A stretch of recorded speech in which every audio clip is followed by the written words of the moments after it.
I know what they up here cursing me out, honey. They are up here cursing me out. What's up, squad? Ain't no music. Everything's silent. Hey, y'all, come on in. Come on in. I'm going to give y'all a few minutes to get in here as I play this very, very brief introduction. Get ready, because you about to be an ATLien. That's her being a blogger. More than a blogger. That's her being a blogger. You are more than a blogger. I am more than That's her being a blogger. all that is my son. Okay, that shit is I am more than a blogger. The blog goddess, the blog goddess, the blog goddess, Michelle is here. Yeah. The blog goddess, the blog goddess, the blog goddess, Michelle is here. Yeah. Say Autumn is her son. Yes. Autumn It's her son. Yes. Say Autumn It's her son. Yes. Say Autumn is her son. Like, for real. The blog goddess, the blog goddess, the blog goddess, the blog goddess, the blog goddess, the blog goddess, the blog goddess, Michelle is here. Yeah.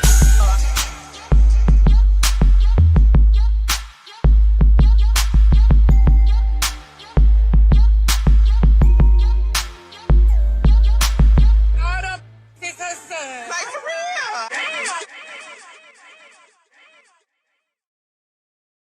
What's up? What's up? What's up, squad? Come on in the room. Come on in the room. Oh, I'm halfway off the screen over there. Come on in the room. Come on in the room. Come on in the room. What is up? What is up? What is up? Happy Wednesday. I could have swore that today was Thursday, child. I'm up here losing days, losing sleep, losing count, honey. It is a lot going on these internet streets.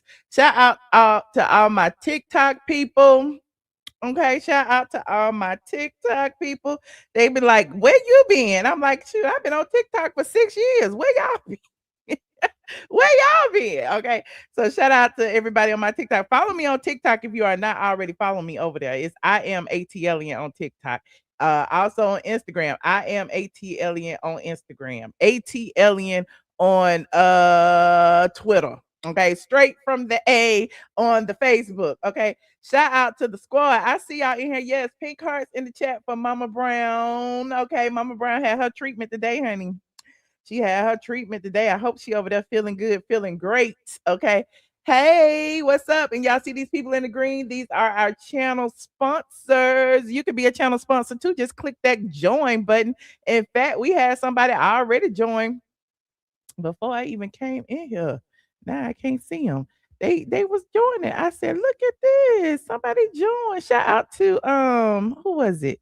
Oh, there they go right there. Baby Howard. Shout out to Baby Howard. Shout out to Swag 99. Okay. So we got some new members in here. Okay. Who else is some new members? Hold on. Oh, Rochelle been a member for 64 months. Shout out to Rochelle, honey. So yes, we got new members, old members, all the members. I would be remiss if I didn't mention my Patreon. Okay, Patreon is the only reason why y'all got a clip of a video yesterday because I actually went live on Patreon and we was talking about the Fantasia situation. And I clipped it and put it up and got a little lazy and decided not to go live to talk about the same thing.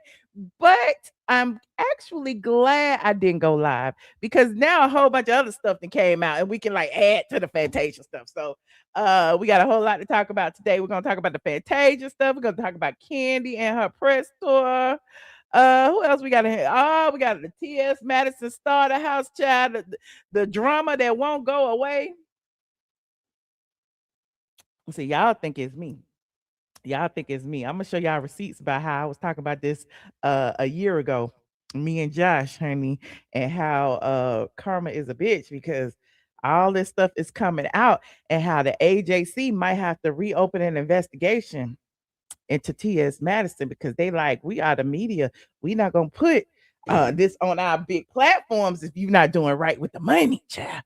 So we're gonna talk about that. And I would be remiss if I did not also mention Jesse Jackson passing away. He said Adidas need to sponsor me. They sure do. Somebody get Adidas a ring. Say ring, ring, ring, ring, ring. Um. Oh yes, shout out to the house to Daily Housewives. Shout out to Squad is in here heavy. My Patreon members are in here. Shout out to everyone who is showing love for Mama Brown. I see y'all. I see y'all. I'm trying to see if I missed any comments that I need to answer. You said Fantasia's husband looked like Suge Knight. He didn't look like that at first though, but he got a little background. We're gonna talk about the background too. But anyway, moving on. Listen, listen, listen. Oh Lord, I had to I had to write it down because I knew I wasn't gonna remember. I knew I was not gonna remember. Hold on, hold on, hold on. Okay, okay, okay. Now, before we get started with the Fantasias and the clapbacks and everything, look, look, look, we got to take a moment to honor a pioneer in the civil rights space. We got to honor Jesse Jackson. I know a lot of people are like, just shrugging it off, acting like he was just a drama filled person. But at the end of the day, there was a lot of drama people at that time, and we needed those people because before social media, okay, before social media, we had the Jesse Jacksons. Before social media, we had the Martin Luther Kings. Before social media, we had the Hosea Williams. All of these people, before there was a hashtag, okay, before it was like hashtag free this person or hashtag Karen or hashtag this, there was Jesse Jackson, Jose Williams, and all of those pioneers, the Malcolm X's who was on the front lines for our civil rights. And so we cannot sit here and ignore that, we have lost an icon. And a lot of people, I don't know. I see like the clips and stuff online, and I see people talking about him, and I see people talking about his drama and how he cheated on his wife and all of this stuff. But at the end of the day, like it's a whole bunch of people cheating on their wives, but still did good in history. Okay. Look, what about the Caucasians who was cheating on their wives and still doing things for their culture? And so we cannot, ignore those things and like just dismiss our, black icons as if they are nothing because they are important. And I know somebody said in the chat, everybody got to die. Everybody do got to die, but when they do, we should honor them. Okay. We should not just let that day pass and act like it's just another day because, they did make a mark. And if they weren't here, there are a lot of things that, we wouldn't benefit from today. Somebody said, you're right, Michelle. Jesse was the man back in the day, honey. The man. Now, child, and I, I have to say this because people like, well, he was a Trump supporter, or he was a this, or he was that. But regardless of where you land politically, okay, regardless of how you feel, he shaped history. He wasn't just a civil rights figure from the past. He was a part of the infrastructure, the marches, the media pressures, the conversations that forced everybody to look at themselves. And here is why his name still matters. It's because of the activism and all of the activists today. We ain't got nobody like that. Who we got like that now that we can say we can go to, as a people, as black people, one person that we can say, oh, okay, we can look to, Jesse Jackson, or we can look to Reverend Al Sharpton, or we can look to this. Who in our time today do we have that could lead us? I don't think we had nobody. I don't know that we had nobody. He was the first person, the first black man that had ran for president, all of that, and had everybody saying, I am somebody. Okay. I am somebody. He had all of these things. He had us being feeling proud to be black back then. And again, despite you said President Obama, yeah, we got President Obama. President Obama ain't saying much right now. I'm just saying, not to say that he got to, but I mean, we still are proud of our forever president and Mrs. President, Mrs. our first lady. But at the end of the day, you said Ben Crump, Tariq Nasheed. Y'all put names in the chat. Okay, shout out to Tariq. I love me some Tariq. Claude Anderson. Okay, y'all got some people, but they all spread out. Jasmine Crockett, they all spread out. My thing is, we have all of these people, but it's like nobody, there is not a consensus that says, this is who we gonna go to get to get what we need. This is who we gonna follow to the promised land. This is who is gonna lead us and get us the rights that we demand. Where are they? Where are they? You saying the Jasmine Crumps? Not the Mr. Man hands. You was joking. Okay, no, it's all good. I'm just, just talking, just creating conversations because that's what we do over here. But when I think about, the times now, we got the social media, we got the social media activists. Remember, we had all the, and a lot of people gonna, shit on the Black Lives Matter people, but the Black Lives Matter as a movement did work somewhat. It did kind of help people come together as a collective. I can't help that the people were stealing the money, but that's a whole nother thing. And we're gonna talk about some other activists, trans activists that were stealing money today. But at the end of the day, a lot of the activism today, like I was saying earlier, the hashtags, the viral moments, the online outrage, all of that exists because of people like Jesse Jackson. They did the work first before the camera. Okay, before the social medias, before there were all of us that could gather in one place on Instagram, on Twitter, on TikTok, and be outraged. He understood, you know, that he needed the media, and that's what he did. He was good in front of the camera. He was charismatic. He got the people, riled up and ready to march together. So you said not Portia Luther King, child. No, no, no, no. But I say that to say the narratives matter. Okay, the narratives matter.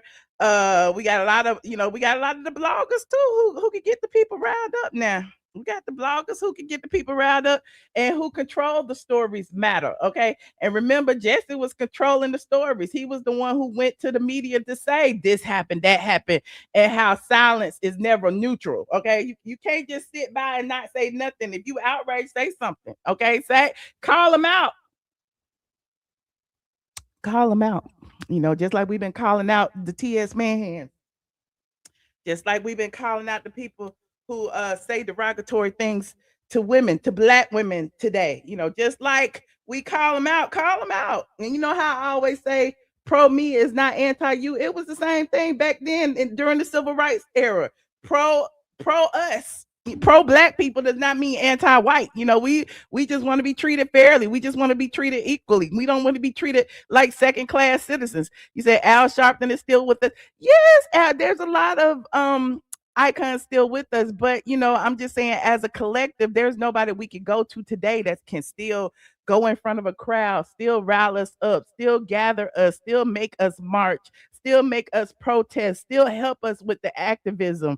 And shout out to Al Sharpton. But yeah, the younger people today aren't looking to Al Sharpton for answers. I'm just asking the question. I don't have the answers. I'm just asking, just to see if y'all might can steer me in the right direction, because I don't know. Hold on, my things changed. Why they change like that? It's supposed to be like this. And then why the blue? Why is it blue and it's supposed to be burgundy? Not pink. Hold on. Y'all done got me all different colors. Who changed my thing? Okay. Anyway. But yeah, you're saying Jamal Bryant. Yeah, I mean, Jamal counts, but there's a lot of people that look at Jamal as just a cheating pastor. They don't, and I get it. Don't shoot the messenger. And even though his messages may be well, there's not a lot of people that will follow him. And I don't know. Hell, could it be Ti? Could it be Killer Mike? Who could it be? I'm just asking questions. You saying the Obamas? Okay, Andrew Young. Andrew Young's older than Jesse Jackson. He's still here though. Um, you said they all cheat. They all cheated. Okay. I say I like to say, and I'm looking at my notes, child. Jesse Jackson, he knew how to use the media before social media. He knew when to speak, he knew when to push, he knew when to force uncomfortable conversations into living rooms across America just by a news coverage. Okay. And so I'm, just thinking about it, like, I don't know who else today. One person. I'm just saying, yeah, I know we got a collective, but I don't know a one person today that could do that. We had the Martin Luther Kings, we had the Jesse Jacksons, and now they are gone. You said good, bad, and ugly. We still have to represent their trying replacement theory against the culture. We got God. We got God. We do. We do. Not Judge Mathis. Okay. Okay. Okay. Well, y'all need to tell these people that they need to step up. Y'all need to tell these people that they need to come forward and lead us to where we need to go. Because right now we all over the place. Some of them over here, some of them over there. Some of them, feel like they MAGA. Some of them over here feel like they liberal Democrats. And some of them want to fight in the middle. The men don't like the women don't like the men. The family structure is breaking down. Then we got the men in wigs fighting the black women. Where we at? Where we at? Did we have all this going on in the 60s? I don't know. But anyway, sometimes it is what it is. But legacies sometimes get flattened into headlines, and now Jesse Jackson is the latest headline. RIP Jesse Jackson. Prayers up to his family. I just know that he created a movement. I mean, he was a part of a movement. He may not have created it, but he was a part of a big movement, even though he was controversial at some points in time. But he made people uncomfortable. He made people shift. He made the culture shift, and he showed what it looked like. And this is my notes, honey. I wrote this. He showed what it looked like to demand a seat at the tables that were never built for us. Period. Period. He sat there. He sat there beside Trump back then, before Trump was crazy. He did those things. He sat there next to the Martin Luther Kings. He sat there next to the presidents. Okay, he sat there and he challenged them. He was advocating for civil rights. So despite everything that y'all may say about him, okay, he sat at those tables that were never built for us. So rest in peace, Jesse Jackson. So let's transition, because speaking about all of that, the narratives, the clapbacks, it all starts with Jesse. Okay, it all starts with Jesse. Me sitting here running my mouth with my opinions all start with Jesse Jackson. Okay, it all starts with him. So that's why I wanted to start with him today. Yes, keep hope alive. Keep hope alive. I am somebody. You said, what's in my red cup? Sweet tea. Sweet tea. I'm from Atlanta, child. Sweet tea with lemon. Okay, so I don't know where to go. I don't know if I want to start with Fantasia, if I want to start with the TS Manhattan Starter House. I don't know where I want to start. Now, I already did a whole video about Fantasia and the re-proposal that her husband Kendall did while she was on stage in Houston. And it went viral. It had us crying. And then not 24 hours later, Fantasia's daddy came to the internet. Shout out to the North Carolina Beat for getting Fantasia's daddy on the line. And Fantasia's daddy told all the business, said that it was a scheme set up by Kendall to come to us with the bullshit. He had us going back and looking at the ring. The dang ring was too big. Fantasia falling on the floor, and him getting off his knee and standing up. Like, it was like he had us dissecting it. Okay, he had us dissecting the damn footage. And before, when we looked at it first glance, it was, oh my heart. Oh my heart, it's so beautiful. But then after Fantasia's daddy put that bug in our ear, now we gotta be messy. You said the daddy a hater. Right. It had you shaking your head. All of it. It's like, oh my God. First of all, he a hater. I don't know if he a hater or if, I don't know. I kind of feel his passion.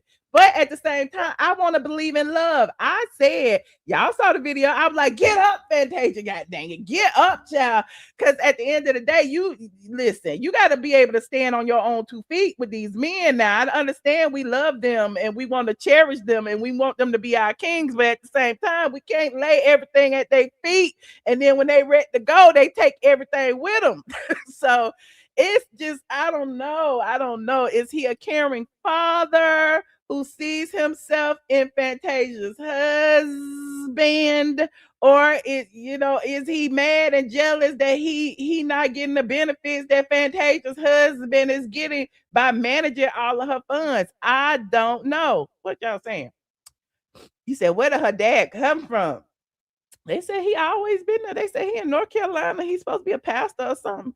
You said you believe the dad. Okay, you believe the dad. Well, let's go down the rabbit hole, child. Let me go to the neighborhood talk. The neighborhood talk got the collection. They got the responses. They got the daddy's response. Everybody's, and then today the daddy then responded again. I can't keep up. I need to stay offline about 24 hours and let everybody say everything so we can have it all in one place. So to refresh your memory, Fantasia's husband re-proposed to her on Valentine's Day. And here is the re-proposal. And we just gonna watch this, because we ain't got nothing but time. We don't have nothing but time. Y'all know the drill, copyright disclaimer on section 107 of the Copyright Act. So here is Fantasia and Kendall on stage in Houston. Kendall with his white suit on and his high booty. Ain't nothing wrong with that. He probably do a lot of squats, okay? He came out on stage, said he had a message for his wife.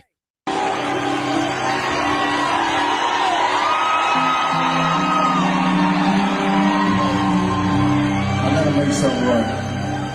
Hey, Houston, if you just give me a moment, for 11 years, for many anniversaries, many birthdays, I gotta be quick. And many Valentines, I share my energy with you. So these are grace and share my life. It's for the fun.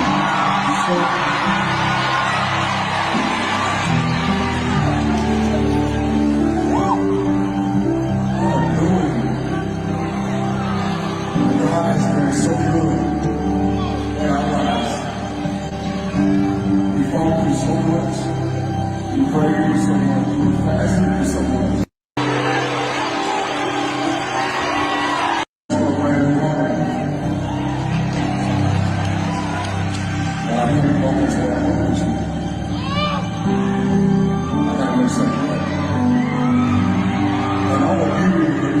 Over the years, we got a blind spot. 2014, we sat and had a conversation after 3 weeks of knowing each other. And we said, what if we get married? And we did it. And we did it.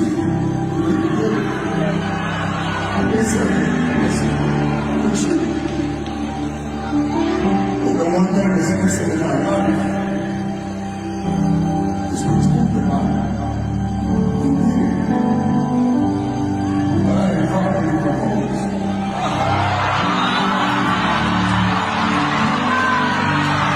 Walking to a it's in a good room. The silence about the proposal. But a God deserves one.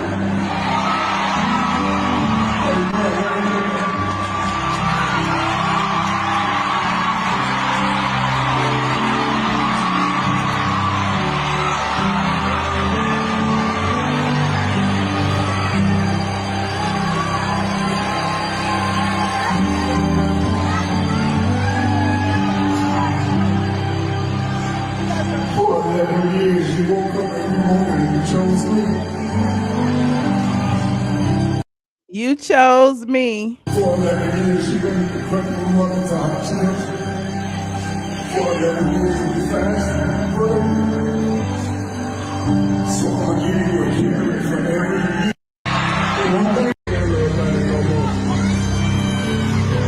You don't need that little thing no more. Give me here. Give me that ring right there. Give me that one. All right. I'll take that. Give me here. Give me here. Love you. All right. So, yeah, a lot of things have came out since this video. The father spoke his mind. The father basically said, look here. That was all a stunt in the show. There's money missing, yada, yada, yada, yada, yada. We talked about that yesterday, and I ain't gonna just, play the whole father thing because we talked about it. But then Fantasia came forward after the father and said something, child. The Fantasia came forward and said, look here, I was not gonna do this. This has gotten out of hand. Joseph Barrino, I can't even call you dad or father. You are a donor. We are covered for you. We have covered for you long enough. My mom and me have made you look like you were okay. Man, but now you have come for my king. Exclamation point, exclamation point. Tonight I will go live, and behind me will stand all who know you. How can someone steal if I, Fantasia Taylor, is the CEO and my king, Kendall Taylor, is the president of all our companies? Tonight I shall help you finish the war you started. Not the war you started. Now, I skipped over the fathers, but we did go over it. But the father basically said that, she married him fresh out of prison. They met 3 weeks and then they was married. He said that Kendall had been stealing money from Fantasia. Okay. And now this, I don't know. I feel like, she could have kept this, but she did delete it. But posting her father's mugshot is like a criminal, no, a criminal. A criminal, no, a criminal. I'm just saying he might have saw himself in that. Okay. And I took my glasses off because they fogging me now. Anyway, now I had to do some digging. I had to look around and I was like, well, what had happened with Fantasia? I had to go into the archives and find some stuff. And back then when Fantasia met him, everybody was looking sideways. And even the blogs was like, Fantasia is headed for another heartbreak. She has finally moved on from the married baby daddy. Y'all remember that? Because the married baby daddy's wife had sued Fantasia and said she moved on a little too quickly with a sexy convicted felon. Child, not the convicted felon. Not the convicted felon. And I mean, it's been 11 years. It's been 11 years. They've been together. He ain't been back to jail since. But some things have happened in them 11 years that had us looking crazy. Now, a lot of people are like, well, what was he locked up for? Like what was this? He looked like, he light bright, he light skinned, he cute. He don't look like he could have did too much. Okay. What did he do that got him locked up? But apparently, for those who don't know, okay, back when this started back, this is a career criminal. Now, back when he was 16 years old in 1996, he was convicted and placed on probation for possessing a weapon on school campus. That was in 1996 when he was 16. Okay, that's according to the North Carolina Department of Public Safety. Now, 4 years later, y'all know I love receipts. 4 years later, he was arrested for assaulting a female. Not once, but twice. Okay. And he was again convicted and sentenced to probation. So he was 16, 17, 18, 19, 20. So when he was 20, he was convicted of assaulting a female. Okay, twice. In 2003, I don't know how old he was then. How old was he in 2003? 98, 99, 2001, 2, 3. That's 5 years. Okay, that's 21. He was convicted of possession of a firearm by a felon because he was a felon, because I guess for all that other stuff he was doing. And then in 2007, he was convicted of a Schedule 4 drug possession. I don't know what a Schedule 4 drug possession is, but he was convicted, and that is why he spent time in prison. Now, Kendall had already said that he had a past. Okay, he's been mentoring young boys. He has a program in Charlotte. I guess he still has the program, but in his bio, he even says through his teen years, he began associating with what was considered as the wrong crowd. His bio on the organization's website states Kendall began experimenting with sex, drugs, and alcohol at the age of 15. And at the age of 15, he became a father. Lacking maturity and strong male guidance, Kendall began walking deeper into dark places that robbed him of his education, his childhood, and ultimately his freedom. He was arrested and incarcerated in a facility hundreds of miles away from home. In prison, he turned his life around with the help of religion. Okay.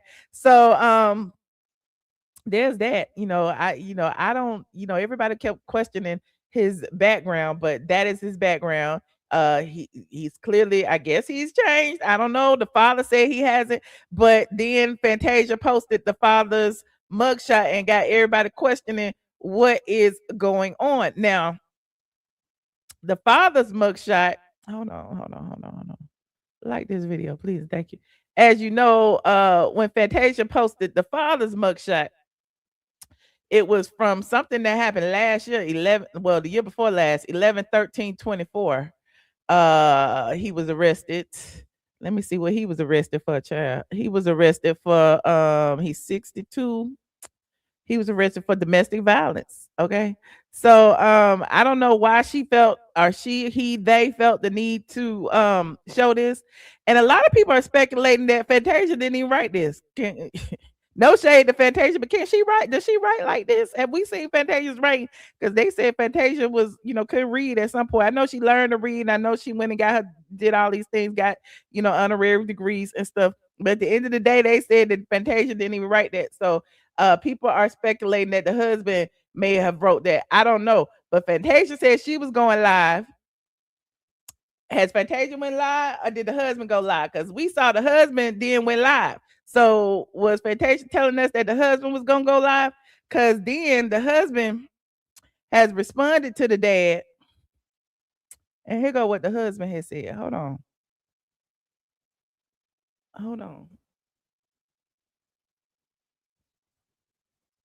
Like this video, please, and thank you. Like this video. Now it says Fantasia's husband, Kendall Taylor, shuts down her dad's claim he was stealing and reveals he asked her for a prenuptial agreement. Said, I needed to make sure her family knew I had no intention of coming after what she had established before me. Hold on, listen. My wife, I was running my own multi-million-dollar company, period.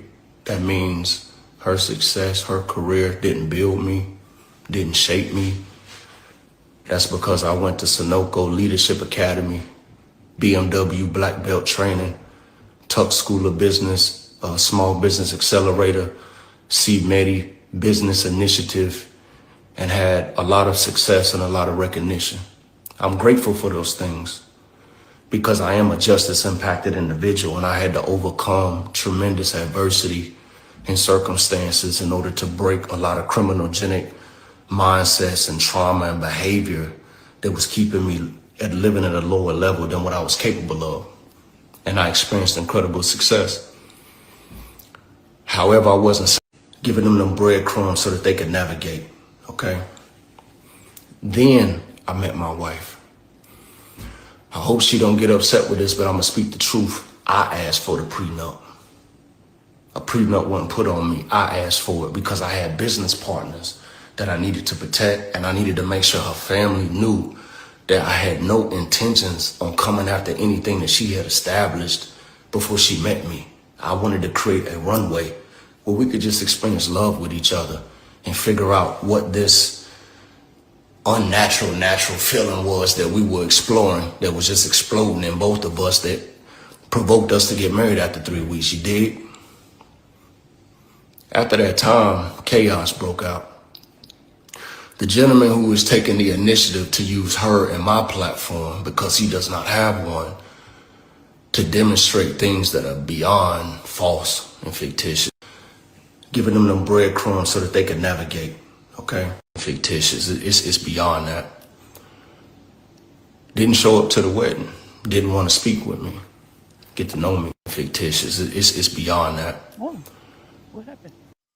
Okay, so that's a clip of what Fantasia's husband had to say. I'm sure the full live is on his Instagram. Now, shout out to Gerald over there at North Carolina Beat, honey, because Gerald and got Fantasia's daddy on the line, honey. Gerald at the North Carolina Beat.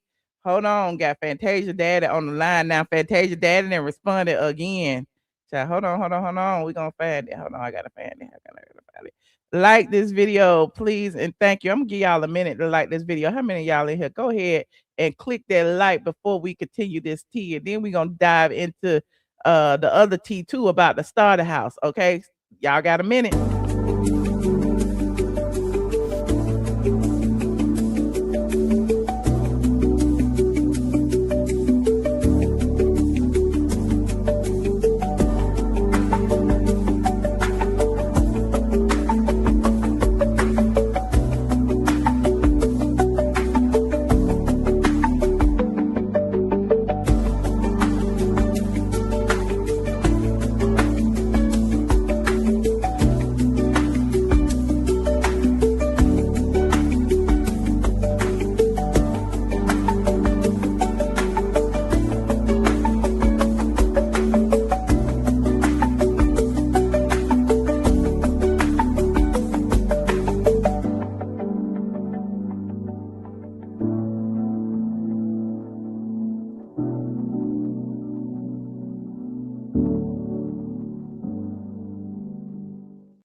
Thank y'all for patiently waiting.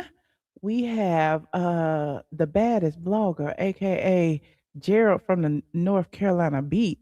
He posted today a lengthy interview with Fantasia's father. Now, copyright disclaimer on the section.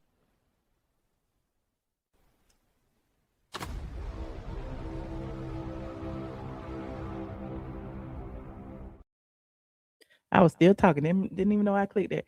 Copyright disclaimer under Section 107 of the Copyright Act.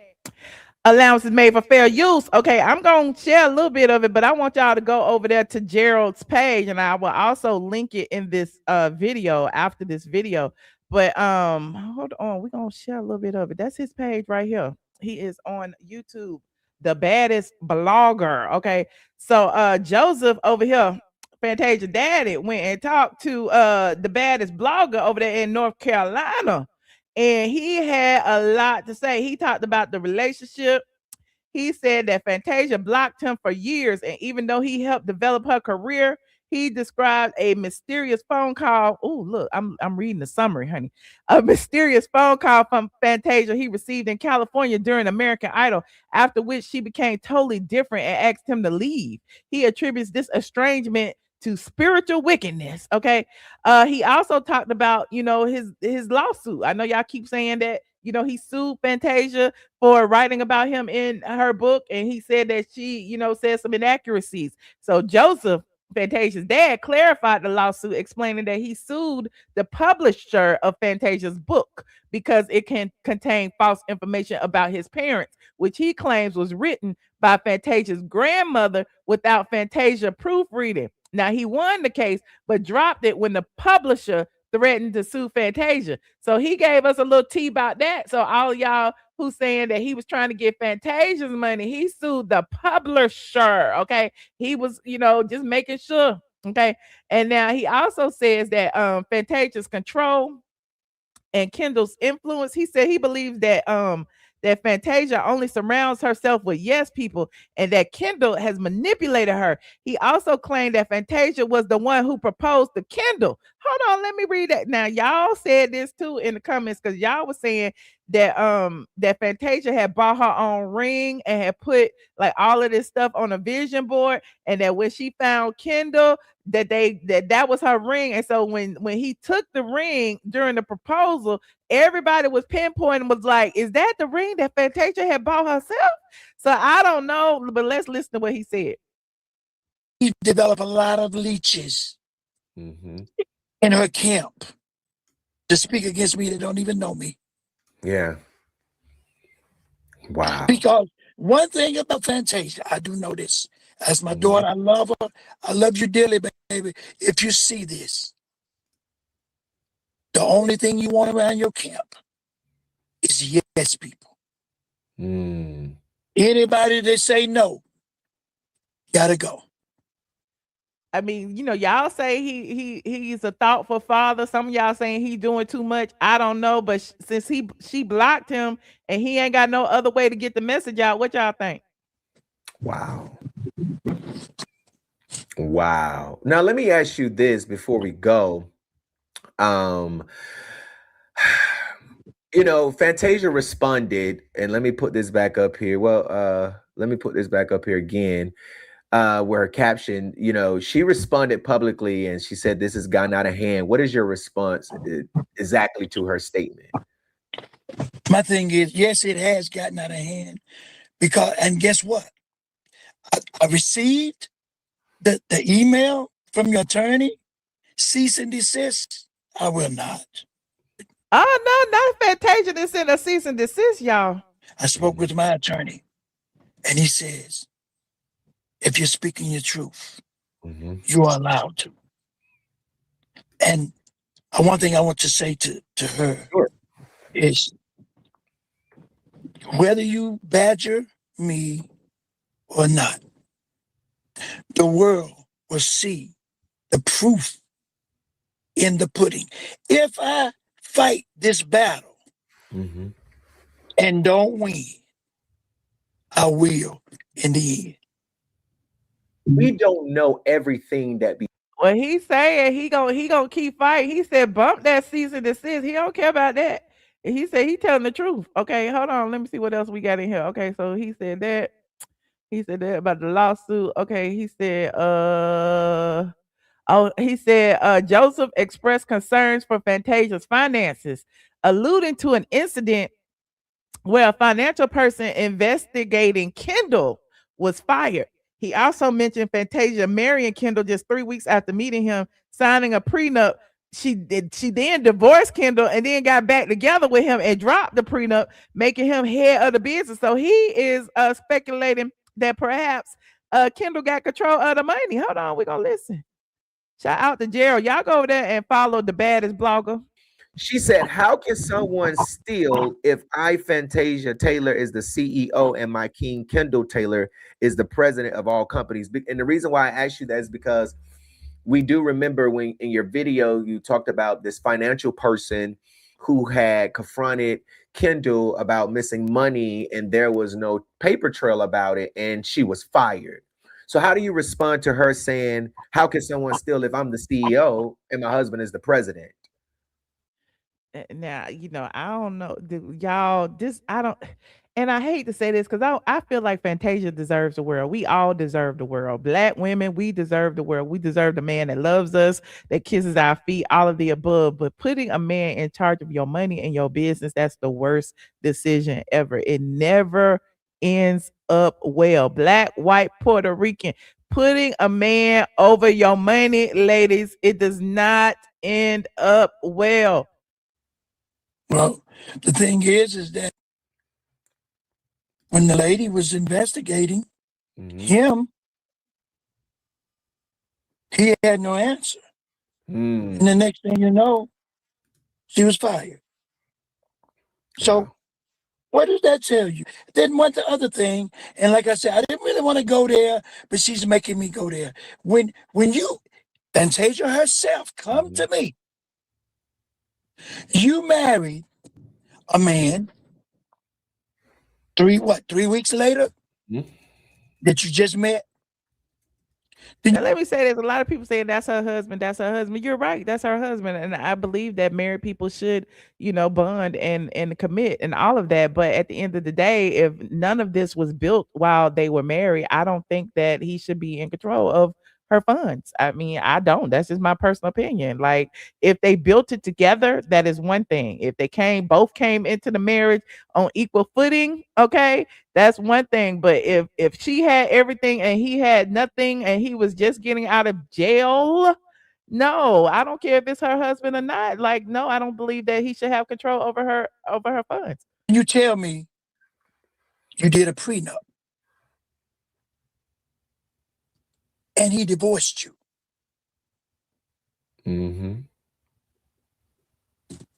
Wow. Grandparents died, grandmama died. Then you go back, you feel you need him. You drop the prenup and you make him over your business. Is that the only thing that made him stay?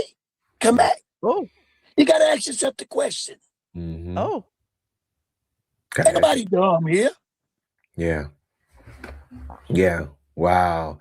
Mr. Joseph. So y'all go watch the full video over on the baddest blogger. The video is titled Fantasia's Dad Responds. It's about 35 minutes long.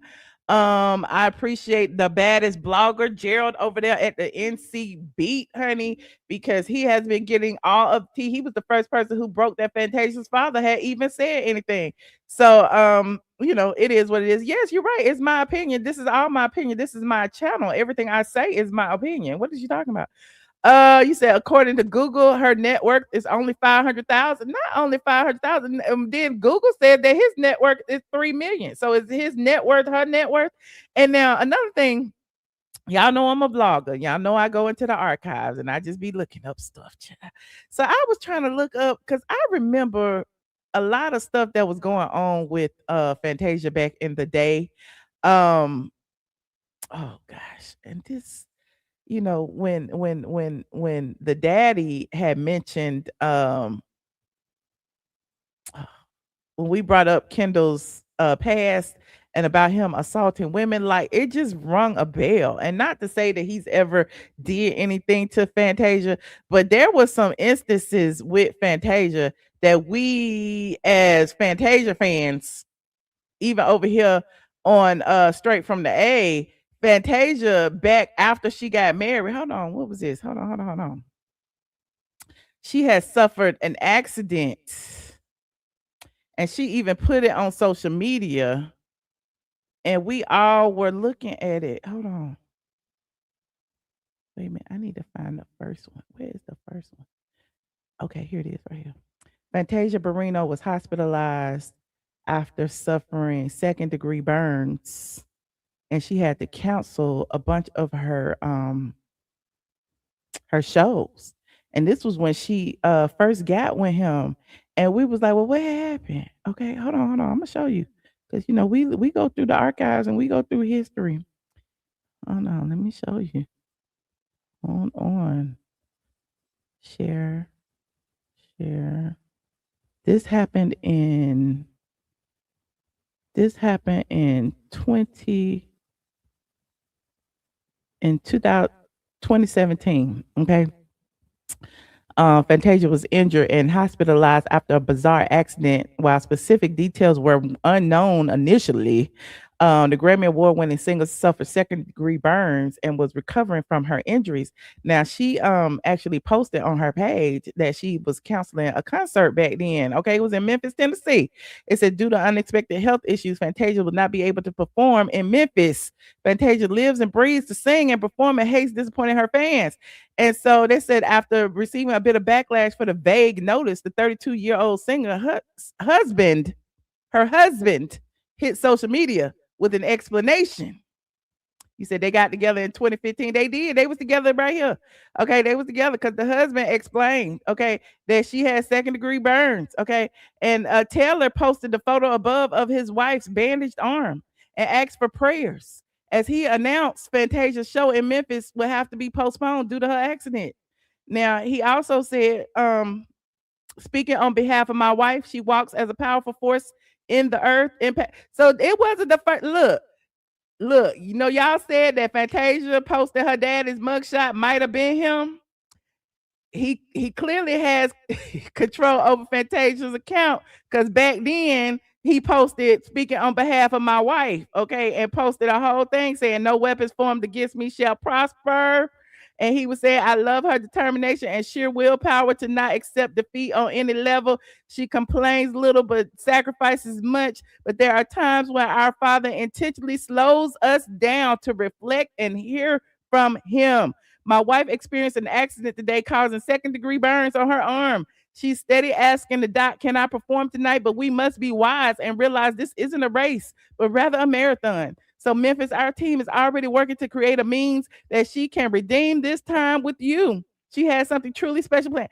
So there's that. And then they posted all these pictures, child, in the hospital. On a related note, just one day before Fantasia's injuries were announced, her husband, Kendall, was also in the hospital the day before for undisclosed ailment. Fantasia posted the photo below as she rushed to his side after her Atlanta concert. So how was he in the hospital one night and then she was in the hospital the next night? I'm just so confused. And so everybody was questioning, like, what's going on?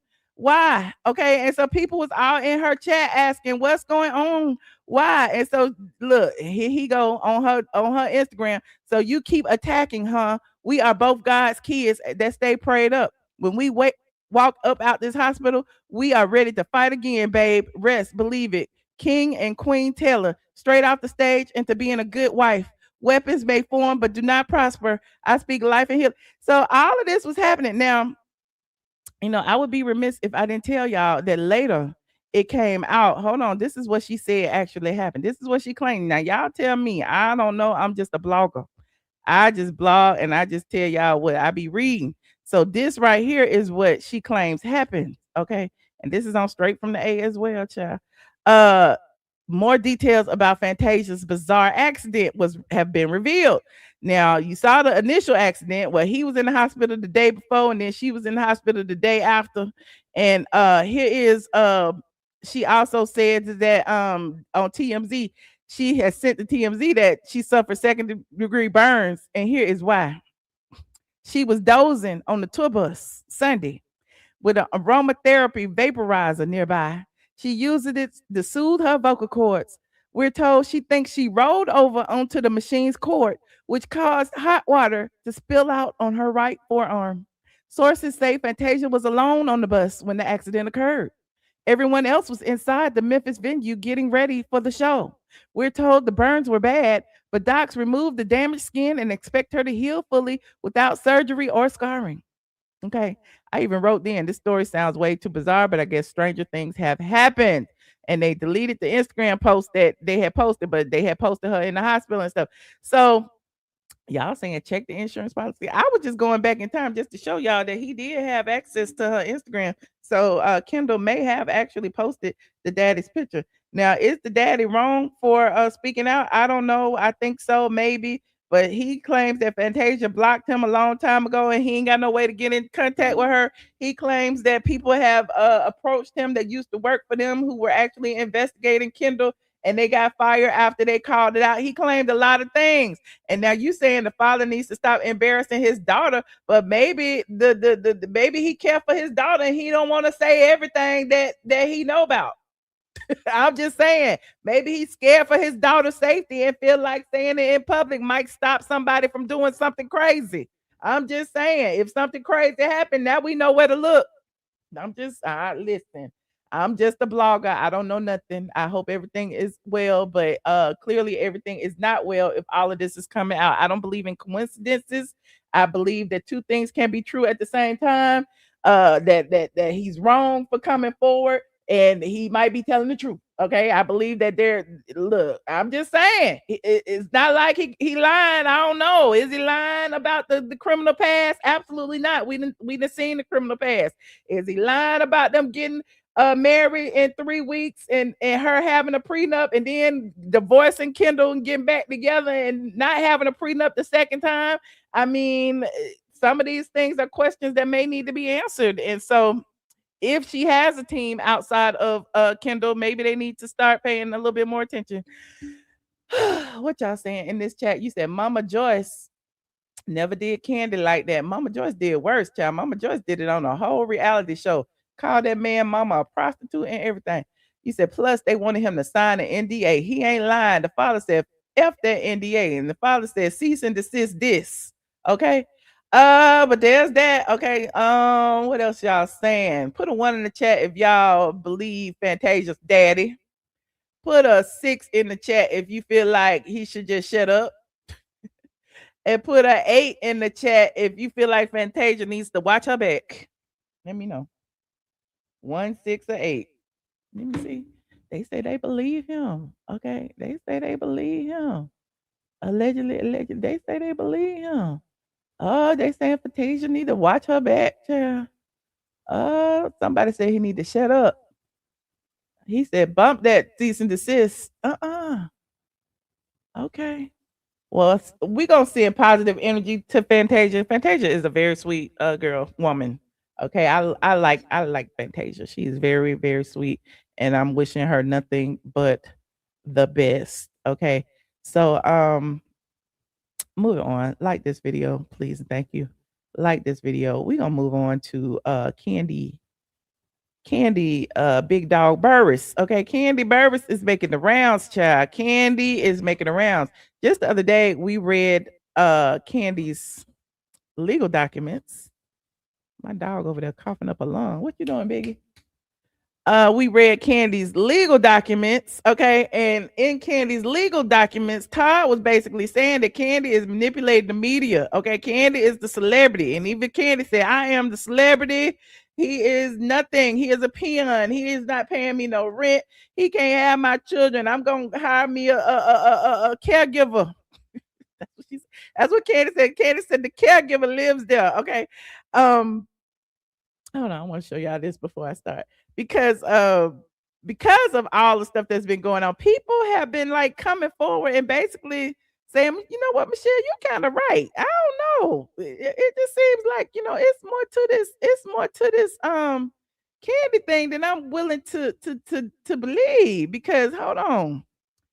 This over here on TikTok. Somebody had put me in this. Hold on. What is this? Chill. How I open it? Open it. Lord, it won't open. Hold on. Chill. Be cool. Hold on. Let me go TikTok. Somebody sent me this on TikTok, and I had to repost it because this was right on the money, honey.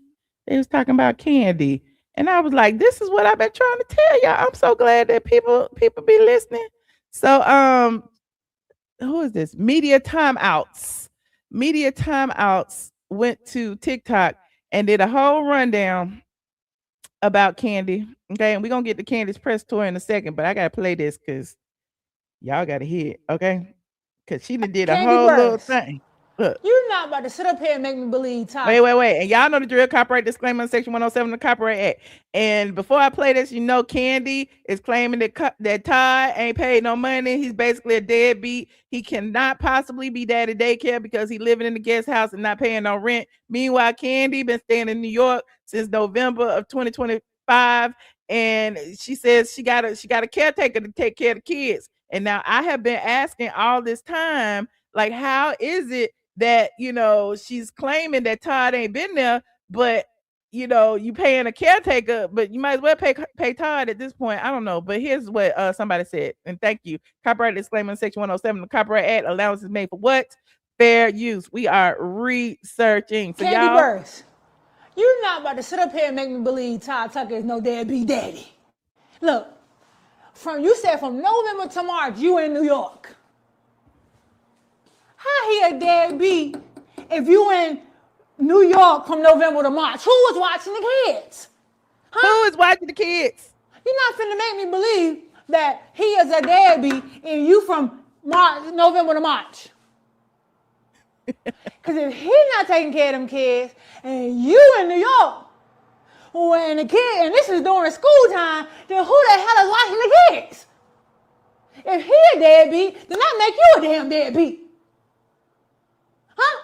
Listen, you always working at Kandi. You ain't really got to work. You said he don't help with no bills. He don't help with the kids' school. How? And you ain't home. How and you ain't home? How, Kandi? How? Somebody got to be home with them kids. Look, he over there playing daddy daycare. He always home with the kids or somebody there with him. Because you, November to March. That just don't make no sense to me. Look, then everybody saying. See, when I say it, y'all call me a hater. I'm glad somebody else saying it. Oh, Mama Joyce was right. No, Mama Joyce was dead wrong. She been wrong from the beginning. She wrong to the day. Look, Todd Tucker was working on a TV show set. That's a high value man to me. It may not be $35 million. I mean, it might be a high value man in Atlanta. He did have a good job back then. Then Kandi did want Todd. You know, she said she wanted him, honey. He had a job. He was stable. He had some real estate ventures. He knew how to do stuff. Kandi Burruss money, but that's a high value man in Atlanta, especially back then. He don't make old lady gang. He even got old lady gang up in the damn State Farm Arena in Atlanta. No, Mama Joyce was dead wrong. She wrong. Mama Joyce was never right about Todd. Now, Todd, if you cheated on Kandi, you dead wrong. But look. You right, Todd. If you had an emotional relationship with somebody, y'all both were screwing. Kandi said it's all about the sex. But Todd was like going out to eat with her. Todd was being around town, going to the club with Todd. If you were spending time with somebody you was just supposed to be ucking, okay? You wrong, Todd. You was dead wrong. Kandi, you even wanted Todd to go on tour with you. You didn't want him to have his own stuff at all. I ain't gonna say at all, but I remember one episode. She said, I want you to go on tour with me. Well, if he go on tour with you, Kandi, who the hell is watching them kids? Huh? Your money can't buy everything. Okay? The money can't buy everything. No, he cannot afford to pay for daycare. No, he can't. He can't afford for the damn school to be $60,000 a year. He can't afford it. Matter of fact, you should really take your kid up to Buckhead, get you a nice house, and get off Camden Road so they can go to North Atlanta. Don't nobody know. Ain't nobody finna bother them kids up there. She said, "Think about a private school. Go get you a house in Buckhead, honey, and put them in public school. They'll be all right in North Atlanta." I went to North Atlanta. Them kids don't need to go to private school. That's your choice. That's what he probably saying, because he's from New York. Education is what Ty's saying. But look, Kandi, you got this wrong. I know you're trying to do what you but I just don't feel like he a deadbeat. And I don't care. Kandi Burruss. Oh, she broke it down. Okay, she broke it down, put it on the whiteboard, said she don't believe it. Okay, she said if you there November to March, who is there with the kids? Okay. So shout out to Media Timeouts on TikTok. It was just somebody had tagged me in, and I was very amused, okay, after reading all the court documents. Now, y'all know Ty has said in the latest court documents in his response to her amended petition that Kandi be using the media, honey. Y'all remember I pulled up the court documents, and one of the things that Todd was very specific about was, I'm gonna pull it up right here. Okay. Shout out for Radiance for putting it in Discord so that I can get it quickly. If y'all want to be a member of my Discord group, you have to be a member of the $5 and above tier on Patreon, patreon.com. I am ATLien. The link is in the bio. Okay. So here is my Discord. Let me make that big. I showed this the other day. It says father remains committed to resolving these matters through appropriate legal channels and structured processes, while mother has given interviews to television programs, magazines, and other media outlets during the pendency of this action. Father has not and has deliberately refrained from engaging in personal or inflammatory allegations so as not to escalate conflict, undermine mother's reputation, or litigate these issues in the court of public opinion, but instead to maintain focus on the minor children's well-being. In the same spirit, the parties have made good faith efforts to resolve blah, blah, blah, blah, blah, blah, blah, blah. So, so Ty was saying, yeah, Kandi keep going to the media. Okay, every time something come out about us, every time a new document is filed in court, Kandi goes to the media. And what she been doing this week? Going to the media. Her one day off, she went to the media. She said she only had Monday off. Where was she at? In the media. And so Kandi been posting stuff. Okay, look, even though Kandi been in New York, Kandi posted old pictures of her and Blaze. y'all, I'm being facetious. I don't know if this old or not, but she posting videos of her and Blaze, okay, because she know that Todd been doing daddy daycare, and Todd be posting pictures of Blaze outfits every day. So she said, look, you ain't gonna one up me, okay? I'm gonna start posting pictures of my own kids. Kandi ain't been posting no pictures, but she posted pictures of her and Blaze, okay, in the midst of everything. This was yesterday, knowing dang well Blaze wasn't there yesterday. Now I don't know, but I don't think Blaze was there yesterday. I think Blaze was at school. Okay, maybe she was, who knows?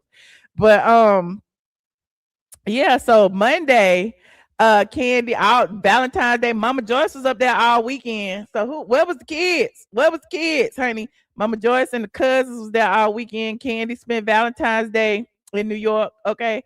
So here's Kandi in New York with all the peoples. Okay, here's Kandi. And then she posted a picture of Blaze for whatever reason, but it was interesting because she posted the picture of Blaze, as she was posting pictures of her on Kelly and Mark. And all of the things. Here's her on Kelly and Mark. She looks amazing. Okay, they really been styling Kandi very well. Okay, and she did some more press. Mama Joyce did press with her. Okay, they go Mama Joyce in the press, and Mama Joyce was coming out of the NBC offices as Kandi was doing the interviews, and it's like, why is she doing interviews with all these people? What does Kandi have going on besides Aunt Juliet? And if she's promoting Aunt Juliet, what is she doing? So it's really interviews about nothing. But hold on, look, this is Kandi. Y'all know the drill. Copyright disclaimer, Section 107 of the Copyright Act. This is Kandi coming out of from the interview with Mama Joyce. Hold on. How do you feel about Kandi and Todd? She let Mama Joyce come out first. I found that interesting. Y'all went in together. Why you let Mama Joyce come out first? This is all strategic, okay? Instead of Kandi talking about the divorce, now she gonna let Mama Joyce talk about it. I mean, they're getting divorced. Well, I just feel like as long as Candace had So why Kandi run out there to get Mama Joyce instead of Candy's assistant? Well, Candy's assistant was standing right there. They knew what they was doing. This was a setup. And we're happy to hear that. We're happy to hear that. Kandi, we gotta ask you, Kandi, how did you spend Valentine's Day? It was your first Valentine's Day as a single woman. And we saw she spent Valentine's Day with Mama Joyce and her cousins and them. Well, first of all, I had to work. I had 2 shows that day. Okay, well, that's a good distraction. Juliet, but I took my mom, See, she at work. She had work all weekend. my cousin April, and my cousin Karan. We all went out to dinner. That's nice. Kind of like a Valentine's. Yeah, Kinda. well, I mean, family time. So, Family Kandi gonna address the Mama Joyce situation in just a second. time. Okay, Yeah. well, how you feeling? You look great. Thank you. I feel good. We love that for you. I know you didn't want your mom to come over here, but honestly, as a fan, I felt like your mom was just getting used to Todd. Things were looking good over the last 5 years. That's why I asked my And look. Again, Kandi knew they was gonna ask her about Todd. mom, how do you feel? She said, as long as you're happy. She's been very nice lately. So she put Mama Joyce as a buffer. Mama Joyce, we gotta ask you. She's been very nice. Okay, she's been very nice. And the crazy thing is, even on the interview, what the interview at, child? Even on the interview, that was the first thing that she said about the divorce. They were asking her about divorce, and she was talking about Mama Joyce being nice. Hold on, I'm gonna find it, child. Hold on. Like this video, please, and thank you. Like this video. Here it is. Shout out to No Chaser. Here it is, right here. Copy link. Paste.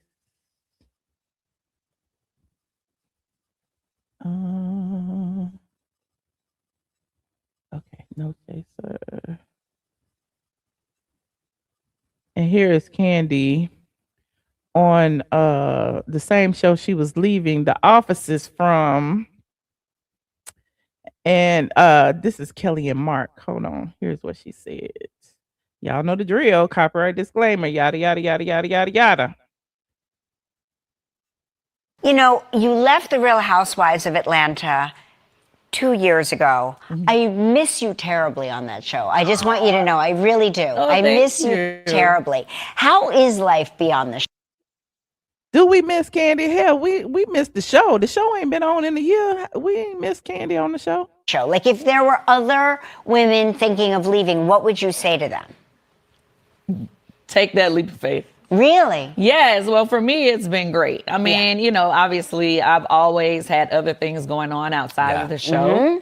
I mean, if you didn't have anything else going on outside of the show, then maybe stay. Now she throwing shade at people. Now she throwing shade to Kandi. Said she got things going on. What you got going on, child? You know damn well you don't want to be working 7 days a week. Now that don't seem like no soft life to me. Right. But for me, I had a lot of things that I wanted to, like, other dreams I was trying to pursue. As soon as I came out of Housewives, I was a producer on Othello. Yes, of course. Her and Todd was the producer on Othello. Don't forget, Todd was listed as well. Records. Yes. Othello on Broadway. So Yes. for those who don't know, and it was amazing. Yeah. And then, you know, now I'm able to do And Juliet, which is something I wouldn't have been able to do if I was there. If I was there. Okay, so she's saying that she wouldn't be able to have done And Juliet if she was there, and I don't think she would have wanted to do And Juliet if she was there. Now, hold on, there's some more Kandi interviews. Hold on. I gotta pull them up because Kandi been on this damn press tour talking about Mama Joyce, talking about this, talking about that. Again, you see her on whatchamacallit and Kelly, right? Who was it? Was it real? Who was it? Hold on, because one of my followers put these in his story, and I thought it was so funny. It was the Housewives. Was it Housewives Husbands or something? Hold on. husband, the Real Housewives men. Real Housewives men on Instagram called it out because they showed in their story that they said it was all an assignment. That's what they said. I'm just I don't even know. Look. They said that Kelly and Mark knew the assignment. Now, I don't really be paying attention sometimes, and a lot of these housewives blogs really be clocking the tea. So apparently, Kelly is really good friends with Andy. Kelly and Mark are really good friends with Andy, and like all the shows that Kandi is doing right now, they are really close with Andy. And then Andy was actually at Ann Juliet just like a week or so ago. So apparently, they're linking it as if Andy got Kandi all of these media opportunities, but she don't really have nothing to promote. And so like they pulled a clip from the Housewives too. Hold on, listen to this. Stamina. Are you resting your voice on days that you know on the morning? I'm telling you, every time we have a Broadway star here on a Monday, I feel like saying to them, what are you doing here? You need to be home in bed. Right. You need to be on vocal rest. Right. Well, that's the thing. Monday is my only day off, but I wanted to see you guys. Nice. Monday was her only day off. She went with the kids. She was with she was doing press. And then said they got Kandi on the record about her work schedule and her priorities on her only day off. I wasn't even clocking that. Hold on. We appreciate We that. appreciate it. We appreciate Monday it. is my only day off. I get you have to go stay out of town because Now they pulled this clip with Todd basically saying that they're claiming that Live with Kelly and Mark was the miscellaneous bull-ish that Todd was talking about, and that she needed to be home with them kids. you're trying to do this acting thing. You're trying to, let's get it. I got you. But when you come here, the little time that you do have, And I'm trying to stop it, because I don't want to get clocked by Bravo, because they real shady sometimes with these 1-minute clips. you book it with miscellaneous bullshit. Your friend's little. When you come home, you be booked with miscellaneous bullshit. You don't even spend time with your husband. And all of this is on air. This is on the Real Housewives of Atlanta. Y'all don't remember this? Event. It may mean a lot to your friend, but right now, that's not priority. Right. Right? We were And then look. Then she was on Jenna the same day, I guess. And it says they got Kandi on the record saying her work, not her children, motivates her. And I'm like, did they set her up? Hold on. just saying, you've never looked better. You're having this wonderful time in your career. You also announced that you and I guess your now ex-husband are going through a divorce, but you spent the holidays together. So how's it Not them was asking about the divorce, child. going? Well, we have determined that no matter what, we're always going to be great co-parents for our kids. So with that means that, we're going to spend holidays together sometimes because we're still family, even though he and I have decided to go our separate ways. And we're trying to make it as easy as possible for our children. That's so important. That's the important thing. Yeah. Do you feel like having, with this show or staying so busy So it's interesting. Not hold on. They said the work and not her children motivate her. I'm just looking. has that helped? It definitely has helped. Like, when I decided to do this show is like right when In the thick of it. Yeah, in the thick of it, exactly. So it has been the best therapy for me because sometimes you have to have, something to put your focus in. Okay. Now they got all them. Why they got all them on there? I don't know. Hold on. Let me go back to Kandi page. Hold on. Let me go back to Kandi page. Like this video, please, and thank you. Like this video. We're gonna get into the TS Manhattan Starter House drama in just a minute, and it's gonna be lengthy, child, because it's a lot, child. It's a lot. Y'all thought calling out scammers was easy. Child, this a mess. So on Kandi's page, she also did a podcast recently. Like I said, Kandi is doing all of the things, and I'm trying to figure out what is she promoting. Is she the star of Ann Juliet? I don't think she's the star, but I ain't mad at her. But hold on, let me see. She was on the Tammy, who is that? The Tamsin. I don't even know who that is. Let me see what they talking about. Real life. You've had ups and downs of real life happen to you, and you still keep moving forward. I always say it can't rain forever. Lately, I feel like I've been going through a stormy season, but honey. So is this shaping the narrative? Y'all let me know. Is this shaping the narrative? Like you going on people we ain't never even heard of before. Okay, got music playing in the background and stuff. Kandi says she is going through a stormy season. She's trying to get people back on her side, and I ain't mad at it. Summer is coming. Kandi Burruss is on the Tamsin Show. Like you have. Okay, she on the Tamsin Show. What's the other one? Hold on, let me see. Time is really just an excuse to talk yourself out of the idea. You need to do a class on this. You do. Okay. You do. I just feel like, okay, so I myself, I'm a busy person. Mm-hmm. And for you to tell me you don't have time, I don't want to hear it. How do you? Yeah, exactly. Because Like, you what do found you the mean? time. You doing a show, I'm doing a show too. You got kids, I got kids too. Mm-hmm. So what do you mean you don't have time? I mean, we got babysitters, we got this, we got that. It's like, so she's saying she got listen, I got time. Look, I don't need to spend I got time, I got money, and I got babysitters. I don't have to be at home. I got time. I don't know who she talking to. I don't know what man she talking to. It sounds like she said, fuck them kids. I got time. Okay. We got babysitters, we got this, we got that. I could be in these streets. we got to start finding the resources. Start thinking, like, think about it. We figure out how to make something happen when we're at our bottom, when there's nothing else. Yep. Why do we have to wait till we're at rock bottom to figure it out? Yeah. Right? Why do we do that? Okay, so we have to start. It's like all about, start putting together a plan, start figuring out, okay, let's just do the basic research tomorrow, or today, not like next year. And this is on the Tamsin Fadal show. It's a podcast, I believe. Here, not keep talking about it. Like, I needed you here today for this because I have a couple of those things in my mind. I needed to hear that today. saying that you don't have enough time is really just. So basically, she's saying, there's enough time to do whatever you want to do. Okay, fuck them kids.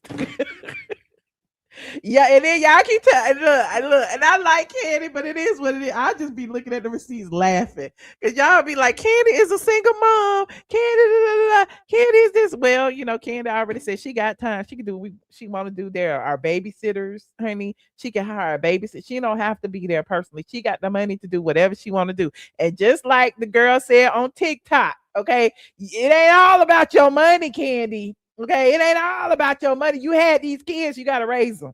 Anyway, I'm digressing, but I was just showing that, Kandi been on her little press tour.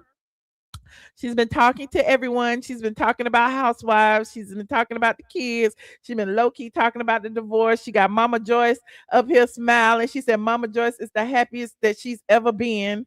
Hold on, let me see if I can find that clip. That Mama Joyce is the happiest that she has ever been. And it's like, girl, did we even care? Well, yeah, that was in the TMZ thing, and we saw that. So yeah, you said, Michelle, open the line so I can call in. I will. You want to call in now? You want to call in after the TS Manhands expose? Let me know. I'll open the line right now. If y'all want to call in right now, I'll put the link in. Sure. But I'm gonna keep going. Hold on. Let me put the link in. You said, she want that housewife shit. She want that housewife shit. Don't nobody want to work 6-7 days a week. Kandi ain't fooling nobody. And then y'all talk about somebody got to work. Kandi, look, I thought Kandi was wealthy. Where's the Kandi Cody Click? Y'all said Kandi can take care of every motherfucker in here. If you could take care of every motherfucker in here, you is not clocking into no job 7 days a week away from your home. You is not gonna do that. But I guess Kandi got goals, aspirations, and Kandi is doing what Kandi wants to do. Not moving on from Kandi. I can stay on Kandi if I want to. This is my show. You said, of course, Mama Joy's happy. She get access to the funds. Okay, she got access to the money. Okay. She is very male identified. Okay, Kandi had her man at home waiting for her, cooking dinner and everything. I told you. And then as soon as he, felt like he wanted the man up, Kandi said, I'm about to big dog you. I am the boss in this house. You can't be going outside when I say go outside. Okay. Todd even said it. You can't keep a man chained up in the house like a dog. He said that, not me. Okay. He said that. I don't know. Anyway, moving on. Like this video. Please, thank you. Like this video. Now let me get to this T.S. Madison stuff. Because it's a lot. It is a whole lot. And I know that a bunch of y'all didn't believe me. But I'm gonna show y'all some footage. Okay. Again, this is my show and I love going into the archives because that's what I do. I prove things by showing you what happened last year. Okay. I'm a blogger in real life. I've been doing this for almost 20 years, right? So in doing this for almost 20 years, hold on, yeah. Hold on. About a year ago. This is a year ago, because y'all can see me and my friend. I hope he don't get in trouble for this. I don't even care. This is my footage. Okay, there go the scam of it all. Okay, that was recorded in 2024. Okay. Me and Josh sitting at my dining room or at my bar, honey, talking and working and just chit-chatting. And T.S. Manhands had just had his ribbon ceremony or something. He had announced his T.S. Starter House thing, right? So hold on. Yes, the check been cleared, honey. The check. Hold on, let me go and see, where did I start talking about him at? Somewhere around here. Hold on, I gotta go to the summary, because for some reason them timestamps is wrong, honey. You said you remember this? Okay, no, but I'm gonna play it because I guess people be thinking that I just be like starting up just to start up. No. My foot been on his neck. Okay, my foot has been on his neck. Is this right here? 2250. Okay, there it is. Okay, let me start right here. Oh no. Anyway, it is what it is. She's won. Moving on. Like this video, please, and thank you. This is just an impromptu video. Yeah, I didn't say Nene was fired. I said Kenya said Nene was fired. Now Kenya was fired. It's definitely suspended. Let's get the terminology right. Hold on. This was when Kenya had got suspended. Some people don't know, but the people who don't know, she was chopped. Okay, clock that. You better clock that, T. Clock that. Okay. You said Kenya is eating barbecue. Say, Mr. Manhand's gonna get charged for fraud. Okay, this was in November of 2024. Okay, we was talking about T.S. Manhands, and somebody in the chat said, "Is Mr. Manhands gonna get charged for fraud or just his business partner?" Hold on. Doing fraud. Remember, I showed you the thing. Yeah. Now I don't know if Mr. Manhands was doing fraud. I know his business partner has been indicted on charges of grand. So this was a year ago. So T.S. Manhands cannot possibly say that he didn't know nothing about it when in November 2024, it was in the New York Times, it was on the news, it was on the blogs, it was in YouTube streets. The larceny, 24 charges, I think. Yeah, I played it yesterday. Day 4. You know that? 24? Yeah, it's a lot of charges. Wow. Hold on, let me look it up again. So y'all want to be messy. That's crazy. Hold on. Y'all know I had to look it up. News. Transpired business records in New York. Look, it's out. Who said it was swiped from the internet? Once celebrated former nonprofit leader Dominique Morgan faces fraud charges in Brooklyn. New York Daily News. Trans activist Dominique. Let's go to the New York Daily News, child. Let me go here. Why you say like that? That's a strong face. Oh, child, don't do the person like that. I'm gonna keep going. Hold on, I'm fast forward because we talked about this the other day. As the executive. Hold on. Proof that she was using the money for bail. She cooked up bogus receipts for 23 people who were. Hold on. And look, see, I ain't gonna even say it. Ooh. So that ain't flattering.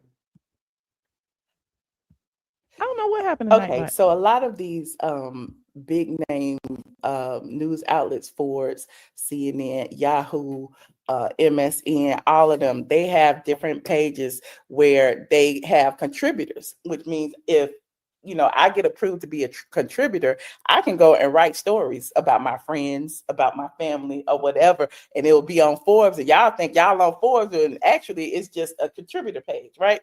So one of T.S. Madison's friends, this how you know scams be scamming. One of T.S. Madison's friends is a contributor. Ashley Marie Preston is a contributor. Yeah, I'm giving y'all game right now to this. So y'all can Google Ashley Marie Preston, which is another transgender person, wrote this in the Forbes contributor stuff about T.S. Madison and Dominique Morgan, and said they are launching the T.S. Madison Starter House. It is on. I do have to say this about the Ashley Marie Preston. I did say that Ashley Marie Preston had done fraud or was alleged to have done fraud, and apparently it was the other one. Hope Giselle is the one who had stole a GoFundMe or something like that. But yeah, I was wrong on that, I have to admit. But hold on. So they the Ashley Marie Preston transgender person had wrote this story about T.S. Manhands and the Starter House, and saying that Dominique and them, they was doing this, they was purchasing, all of this stuff to help these poor, indigent, transgender people. Okay. And so this was like a year ago. So me and Josh was sitting around like contemplating, like, okay, so the house is in Conyers. It's not even in Atlanta. And anybody who knows Atlanta knows that Conyers is nowhere near Atlanta. Is not convenient. Okay. There is no public transportation. There is none of that. So we were sitting around just pontificating, as I always do. And apparently, I think T.S. Manhands had just did a video saying that he had donated the home. Okay. And I, being a person who owns several, okay, was pretty much like, how do you, and I don't know, like, I'm not a tax professional. Some of y'all tax professionals in the chat, let me know. But I was like, how do you donate a home and keep the deed? How do you donate a home and keep ownership of it? How do you donate a home and still gain all the benefits of ownership, i.e. the increasing escrow, i.e. it's still in your name, i.e. all of those things? How do you donate a home and still benefit? Those were the questions that I was asking. Hold on. You said lying about a charity, that's deep. First of all, the person who was who he's partnered with just stole $100,000 from another charity. Okay, from another nonprofit. Now he over here running what seems like a scheme, a Ponzi scheme that T.S. Madison came up with to come to y'all with the bullshit, just like he came to y'all with the bullshit about the Emmy and the Grammy. But I'm digressing. So it's like if I decide to get my sweater I have on the Goodwill, but I'm still wearing it. Right. I ain't gave nothing. You ain't gave nothing but lie. Right. Okay. Or you get your car the Goodwill, but you keep the title, so you can go pick it up whenever you want to and sell it. Oh yeah, how would you donate a car? Okay, how would you donate a car and keep the title? And then you can go take the title, get you some title loans. You can do all that. You can still have the benefit of ownership. Interesting. Wow. So I mean, if I donated the house and kept the deed, that means I'm getting like the equity from the house. All profits. So when you sell, all you profits get from the house. Had a kind of money to the house appreciates. It's my so it's not non-profit. Somebody's making a profit. It's for profit. Oh, okay, it's for profit. So you saying he's renting the house out, and see, that's different. If you said I'm renting my house to this nonprofit, that's different than saying I'm donating. And so all of the press that he has been going to and getting donations from, and he said he donated this house. Okay. And that he's rich and he could do that because he owned this house, and so he donated. He gave them a $300,000 house. That's what I got from it. And who is making the donations to this nonprofit? Like, the people make donations. You know how people make donations to the Red Cross, Goodwill. They probably said she probably can't. They got grants from the government. I'm about to break down. To you. Okay, break it down to me.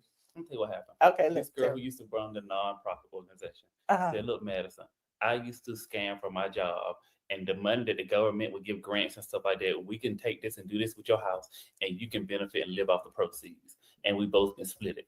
It's plain and simple. That's what happened. You know, that's how they talk. When you find out somebody can do something and underneath the table and put you on, you're like, yeah, I do got a house, but ain't nobody renting it out. It is just sitting empty. It's a house don't nobody want, and I'm just be able to sit in it. I don't want it to foreclose. So, okay, girl, so you think you can do it? They're like, yeah, girl, I can do it. Let's hook it. Okay, set it up. And then I'll tell you what we're going to do. We're going to get donors and stuff. So we're going to go public with this. We're going to get our friend to write this article. We're going to go and do an interview, act like we're good at two-shoot, and go and scheme and scam. And there go our income, girl. You know that's how it goes. You know that's how it goes. I forgot you. I knew you would know. Yeah, that's how it goes. One thing I know is a sister. Is a scamming ass game. Okay, I'm gonna let it go. I'm gonna leave it alone. I have been around. So okay, I have to pause and say this. Okay, and I see you in the back, y'all.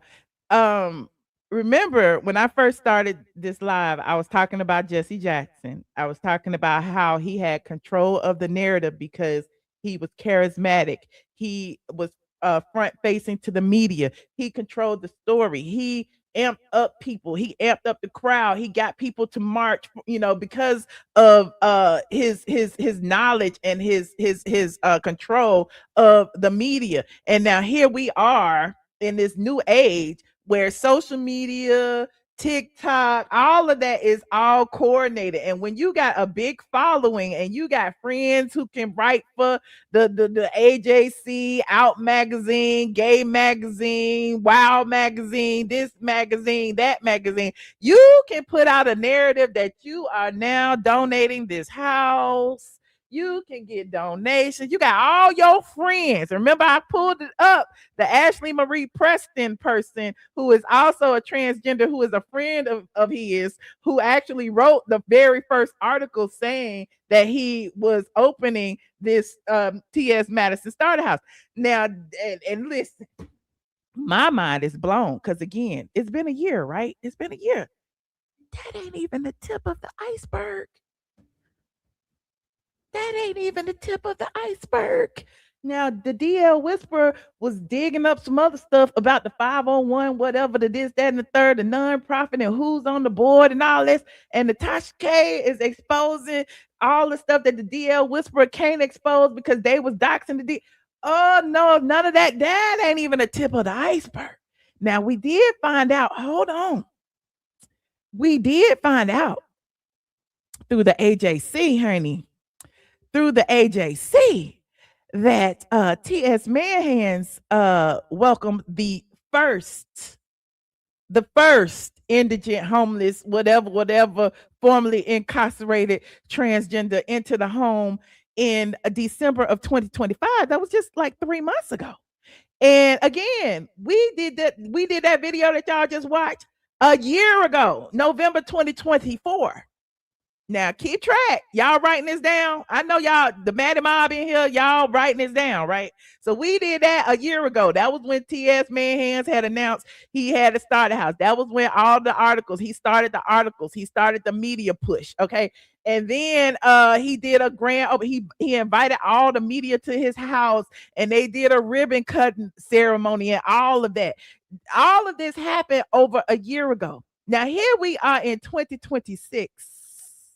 He just got the first homeless transgender in there. And I know a bunch of people was like, what happened? Hold on. Shout out to Sandra Rose. Cause listen, I love my blogger friends. I love my blogger friends. Cause Sandra Rose was putting the pieces together, honey. We was talking and chatting and talking. And in the midst of us chatting and talking, hold on, Sandra Rose put the pieces in motion. Hold on, like this video, please. And thank you. Like this video. So the AJC was one of those people who T.S. Manhands invited to the ribbon cutting ceremony, right? So this person at the AJC had actually wrote a post about T.S. Manhands, starting this home. And at the time when they started the home, there was no one living there. Okay. And so the person at the AJC followed up on the article. I mean, the home and found out that just recently, T.S.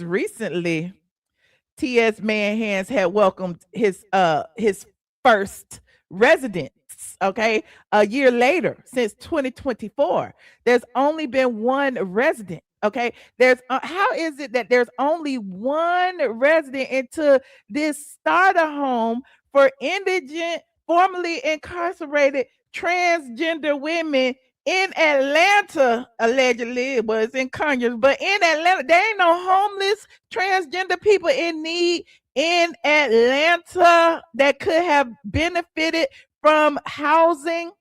And another thing that's interesting is these people have been getting donations. Okay, they have been getting donations for over 12 months. Okay, and I know y'all was like, well, it's not government funded, it's people funded. Well, if people are giving giving their money to this person, where is the money going besides the pockets? Okay, so because people started asking questions, T.S. Manhands went and found this young lady right here, this young transgender right here. Okay, and it's interesting because this young transgender person actually resides in Orlando. It's from Orlando, and it's like, wait a minute, wait a minute, wait a minute, wait a minute, wait a minute. You started this starter home to help these people, and you had to go to Florida. You had to go to Florida to find the first person, and child, I want to break this down so bad. And I want to break this down so bad. Okay, y'all saying two gentlemen. Listen, somebody said that person that moved in is from Orlando. Okay, wait. You're right. The person that moved in is from Orlando. And in being from Orlando, hold on, Chuck, because we be looking. The person is from Orlando. The person is a TikTok influencer. The person is a TikTok influencer who has a lot of TikTok followers. Okay, and it's very, very, very interesting that T.S. Manhands would pick a person who is a TikTok influencer, to be the first transgender into the home. You said that person isn't homeless. Well, they ain't homeless. You're right. They had a boyfriend. They was living in Orlando, living their best life in Orlando, child. And they said they had been incarcerated before, but apparently, they got, some kind of way. T.S. Madison then chose this person to be the first person over there. And it is what it is. They in their 20s. They didn't transition after being incarcerated or whatever. But here is the tea, honey. Here is the tea. This the person right here. Okay. This was just 2 days ago. The person don't even be there full time. Okay. The person was taking pictures in there and stuff. Hold on. Look. Ooh, this is not. And when the person taking pictures in there, right? I'm messy. I am messy. I can admit I'm messy. The person taking pictures in there, right? The house been empty for a year, right? And I was giving them the benefit of the doubt because I'm like, if the house been empty for a year, they've been getting donations for a year, sponsorship for a year, all of that for a year. They said that they were sponsored by Pure for Men and they were sponsored by NASM. Okay, so all these organizations have been giving money to the T.S. Manhands Starter House, okay, to house homeless transgender people. Okay, they got a 4,000 square foot mini mansion, with not really a mansion, but 4,000 square foot home in Conyers. Okay, they put this person, they flew this person in from Orlando after people started questioning where's the money going. So they was like, well, we gonna put this person in there. Okay, we have vetted this person. This person is on TikTok. They didn't say that, but look. And again, I was giving them the benefit of the doubt because it had been a year. They're getting all the money. I'm like, well, maybe they had to rehab the house because T.S. Manhands been in there for a long time. And they did say the house was raggedy and dusty and stanky and smell like piss and all of that. So I'm like, maybe he redid the floors and painted the walls or something. But look, the house look exactly the same. Hold on. The walls ain't even painted, Chuck. They didn't even paint the walls. Wait, we gonna look. Ooh, this is. Hold on, that's the first one. Hold on, let me see. Where is the other one? Hold on. Oh, there it is right now. So this is something I usually don't do, but I'm doing it today. Yeah. So guess what I'm at? Guess I woke up at, y'all. Look. No, it's a transgender person. Yes. Look, the piss stained furniture is still right there. I was about to say something else, but you know, this YouTube. The stained furniture is still there. The same furniture, the same walls, the same light fix. They ain't did nothing. They ain't painted the walls. They ain't did probably just mopped the floor if they did that. It's like, can y'all imagine just waking up here every day? Look at me in my robe. Can you imagine? Y'all hear the echo? Ain't nobody in the house. Look at the green wall, the green, purple, red, yellow walls. Just coming to eat fine, you know, dining here at the table. Yes, the stairs, the little office. We can do our work. That's my room. Don't look in there. But yeah. You just made it into a sound stage or something. Hold on, just took the money. Hold on. This is just phenomenal.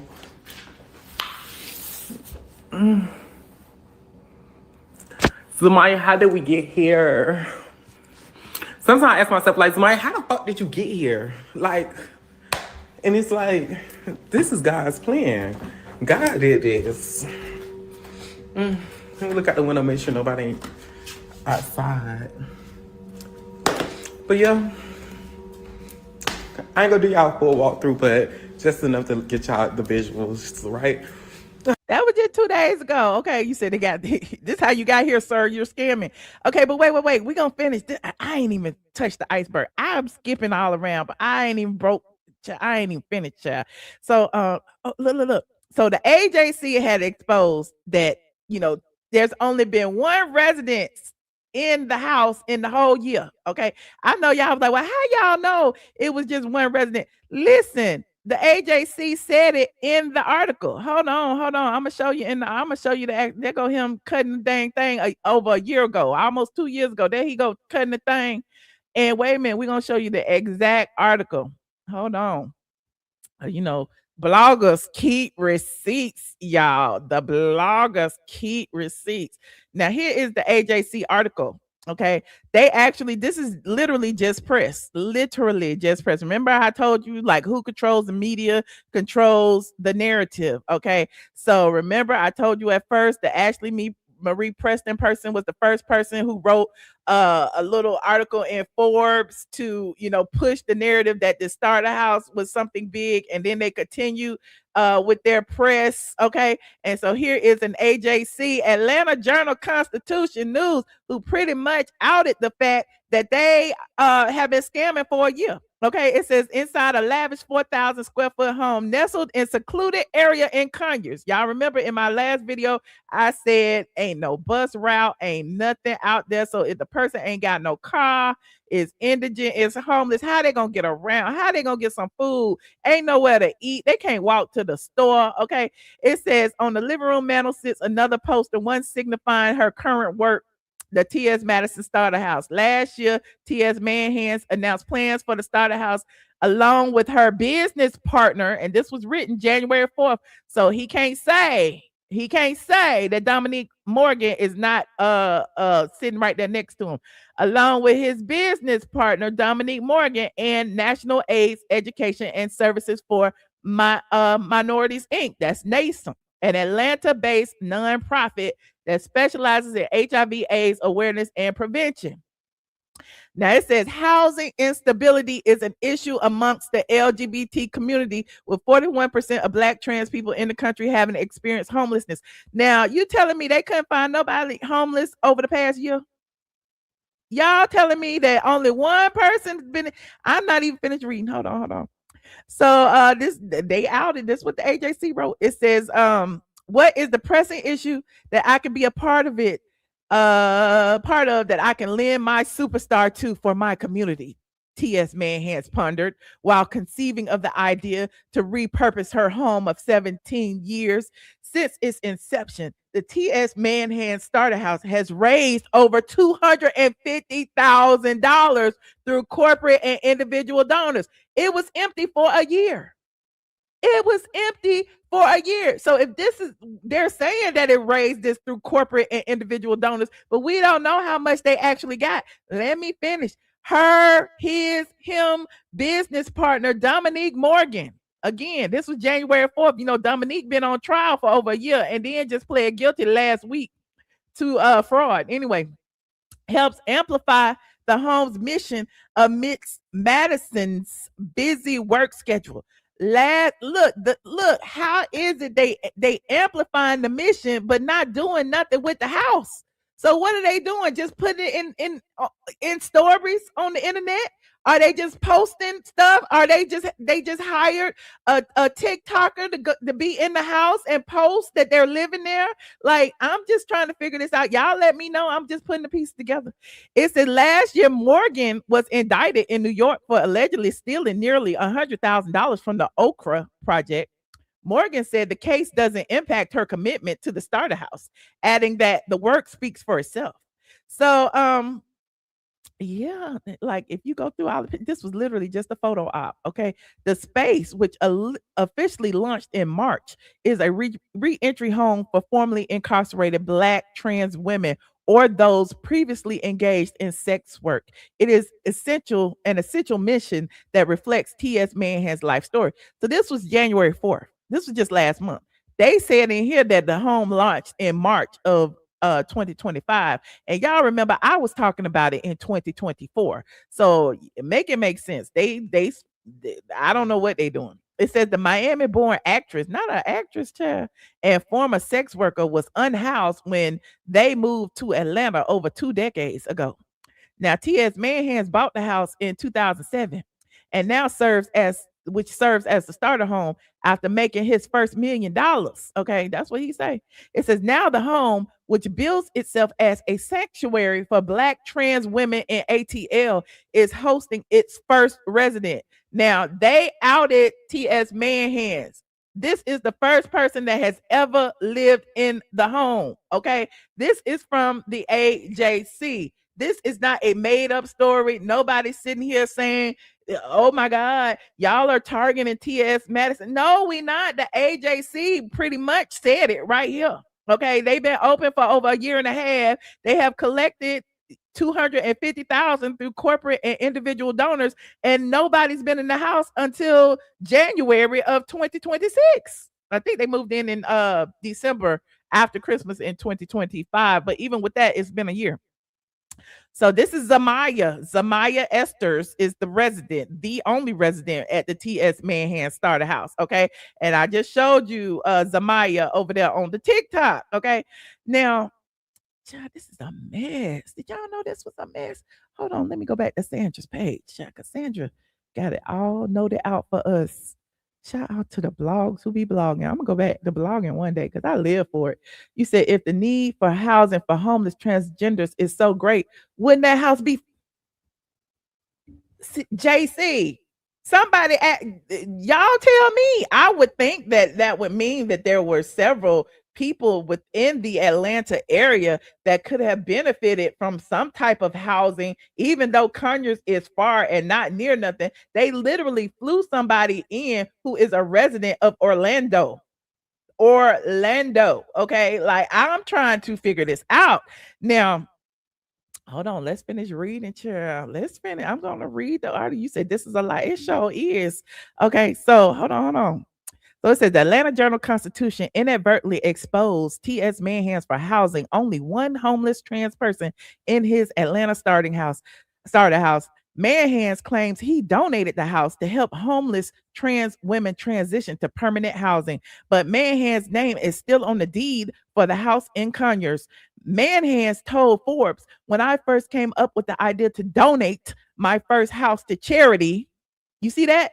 Y'all said he was renting. He said, donate my first house to charity. I thought about how I moved to Atlanta homeless, broke, poor, sick from silicone poisoning, and with no sense of direction or place to go. One of my trans sisters took me in and became like a second mother to me, blah, blah, blah. Man Hands built the home as a sanctuary for Black trans women, co-founded and inspired by T.S. Man Hands. Now, it's co-founded because the other co-founder is Dominique Morgan, okay? And, you know, the DL Whisperer and Tasha K and all of them say that Dominique Morgan was one of the people that put up some seed money. And I don't know if he got his other nonprofit friends to chip in. But yeah, hold on. There he go right there with the scissors. He said a ribbon cutting ceremony was held at the starter house in November of 2024, but no one moved in until December of 2025. In 2024, Madison's business partner, Dominique Morgan, was charged with stealing $100,000 from a New York City charity that bonds indigent transgender people out of jail. Okay. At the time, T.S. Man Hands implied that he was not associated with Morgan. However, Madison and Morgan have just recorded a new video last week before, asking for donations. Okay. Now, let's see that first. Hold on. Child, she got everything. Hold on. Look on my video. Look. Hold on. This video was posted. Let's see what this says. This house is. Hold on. Y'all know the drill. Copyright disclaimer in section 107 of the Copyright Act. Oh, let me see what's going to happen. Hold on. There you go. Okay, there he in there. There you go. It said T.S. Madison is turning his Atlanta mansion into transitional housing. Okay, let me see. Nearly 1 in 3 transgender people in the U.S. have faced incarceration in the past 5 years. Okay, this looked like a setup. This looked like a setup. Nobody's lived there in a year. Then you got World of Wonder doing this trailer. What is this trailer for? They sold a house or something. Y'all right. Copyright disclaimer section 107 of the Copyright Act. Allowances made for fair use. I'm researching. And then they show Dominique and T.S. Man Hands, quote unquote, interviewing Zamaya. Hold on, look. Somewhere that I can come and feel like people understand. They don't know each other. They're not business partners. They're not in this together. This don't have nothing to do with T.S. Madison. I don't know why y'all keep bringing T.S. Man Hands into this. He has nothing to do with Dominique stealing money. Okay, he has nothing to do with it. But this is all a stunt and scheme and a scam. Like, why has this house been empty for so long? Why did this just come out a week ago on the Wild Network over there? Isn't that what's the name?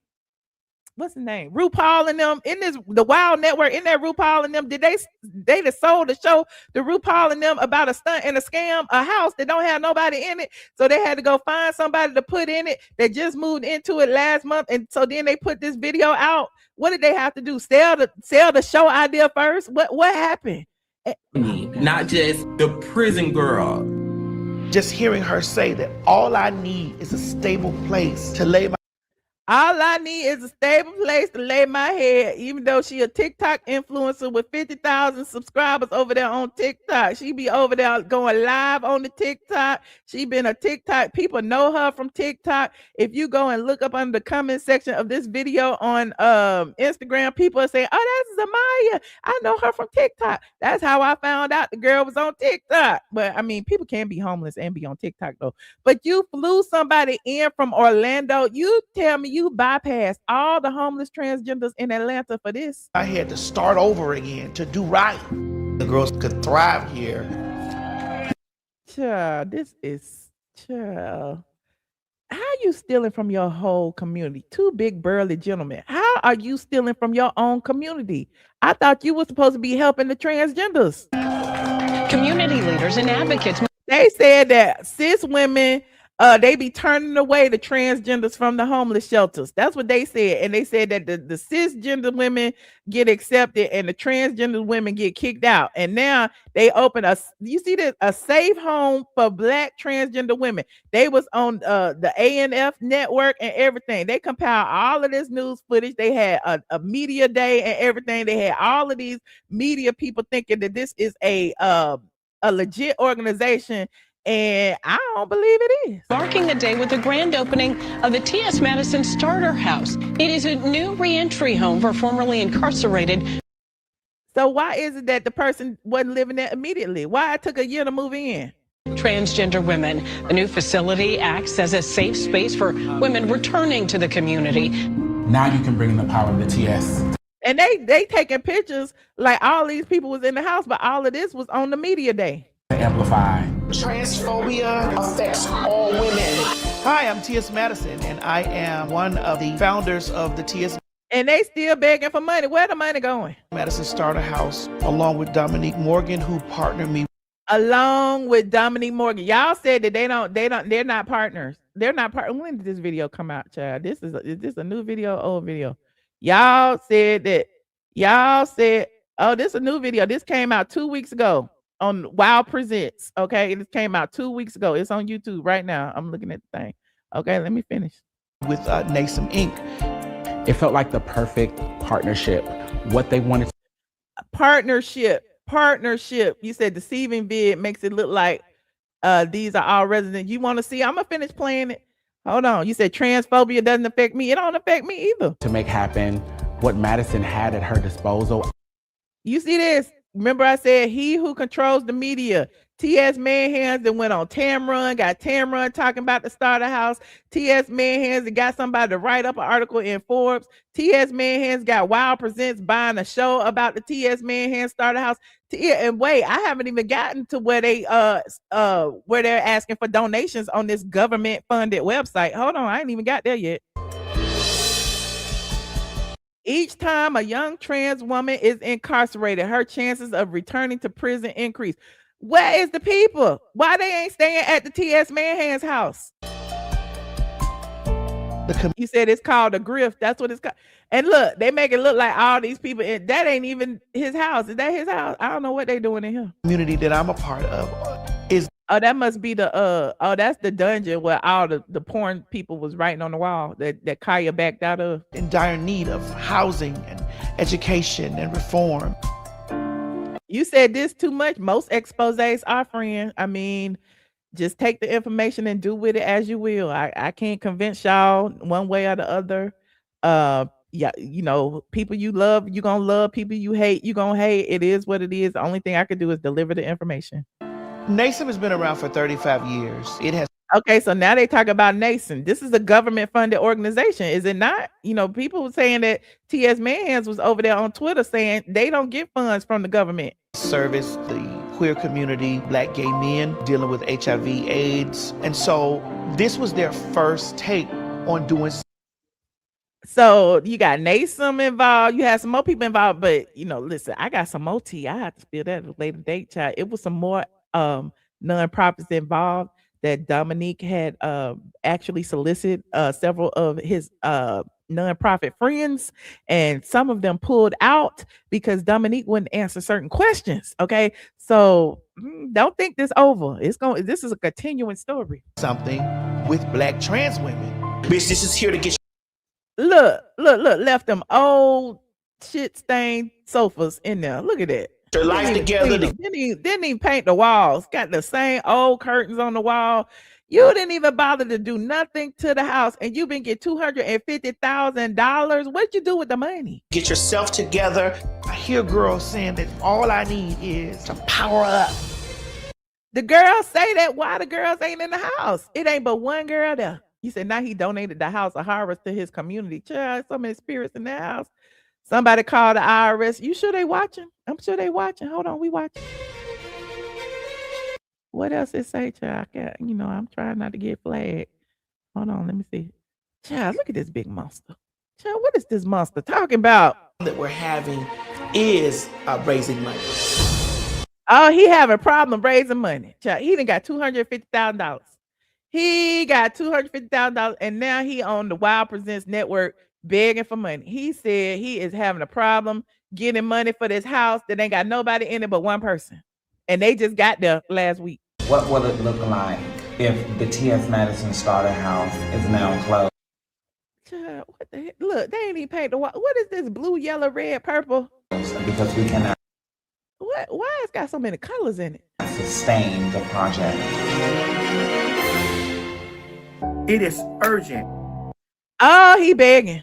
He is begging. Let me make this big, child, because he is begging. How I put myself back down there? Hold on. He is begging, child. Urgent that we That look the same. He ain't even paint the walls. Child. They ain't do nothing. It still got scuffs on the wall. Look at that. get help from people around the world. If you're my trans friend, I need your help. If you're my straight friend, Now him begging for money for all the people. You rich. What you need the money for? You didn't even donate the house. What do you stealing from your own people? So where are all the people who be calling me transphobic for calling this man a man, and he is stealing from y'all's community? Where y'all at? I'm trying to figure out where y'all at. I need your help. If you're my gay friend, I need your help. If you're my rich friend, if you're my superstar friend, we need your help. $250,000. Even though, to some that's not a lot of money, but $250,000 over 12 months time, and there is nothing to be paid for because no one was in the house. There was no one to house, no one to feed, no one to clothe, no one to nothing. And that person didn't get there till last week. So did that person get the benefit of the $250,000 that just came over there from TikTok? These are questions that I have. He said at the end of the day, they will get donations. That's sad. Okay, I mean, y'all can donate. I don't care. I don't care. It is what it is, but we're going to call it out. He said it doesn't matter if it's a 501c3. Donations are tax deductible. Okay, well, people give money all the time. I get it. But at the end of the day, we are going to call out the scam.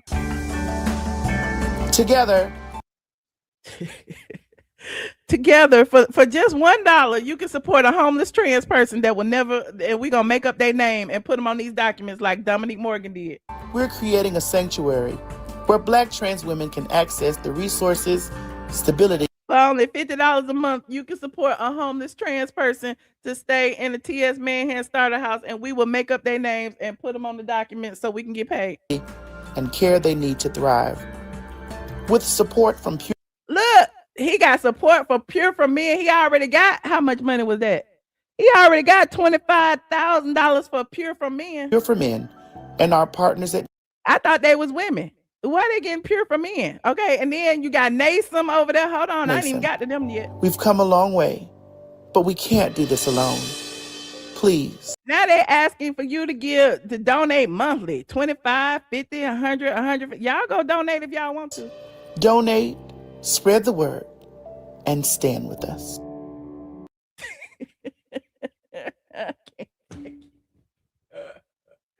I talked about this a year ago. I'm not even finished. I am not even finished.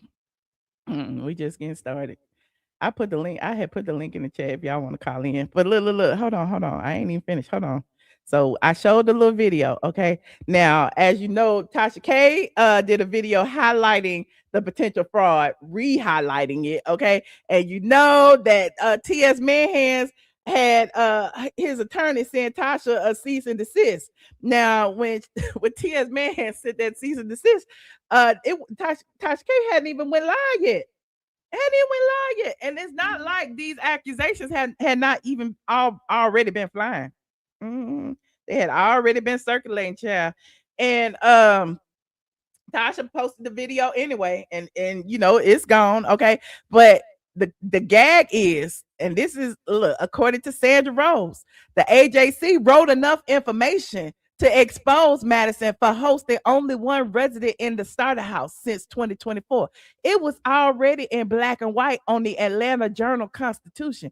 And those real journalists over there, they might not call you out originally. Okay, but they gonna document it and have a paper trail to call you out later on. The AJC came to the media day. The AJC wrote in just last month that the first person was already there. The AJC is keeping track of this, and watch, the AJC gonna report when the feds pull up too. Okay, now just last month, okay, here it is right here. Zamaya, I showed you, is the Starter House first resident. She's a TikTok influencer with over 49,000 followers. Zamaya is the only resident who has ever lived in the house. The worst part is Zamaya is a TikTok influencer who actually lives in Orlando, Florida, and there are plenty of homeless trans people in Atlanta. Okay. TS Manhands has accepted over 250,000 donations for the Starter House that we know of. Okay. Now I'm gonna pause right there. Okay, I'm gonna pause right there because T.S. Manhands went to his platform and said it's his house. He could do whatever the fuck he want to do with it. That's what he said over there on TikTok, right? And I guess you're right. You can do whatever you want to do with it, but we also can call you out for doing what you're doing. Okay, now hold on. I'm gonna show you this.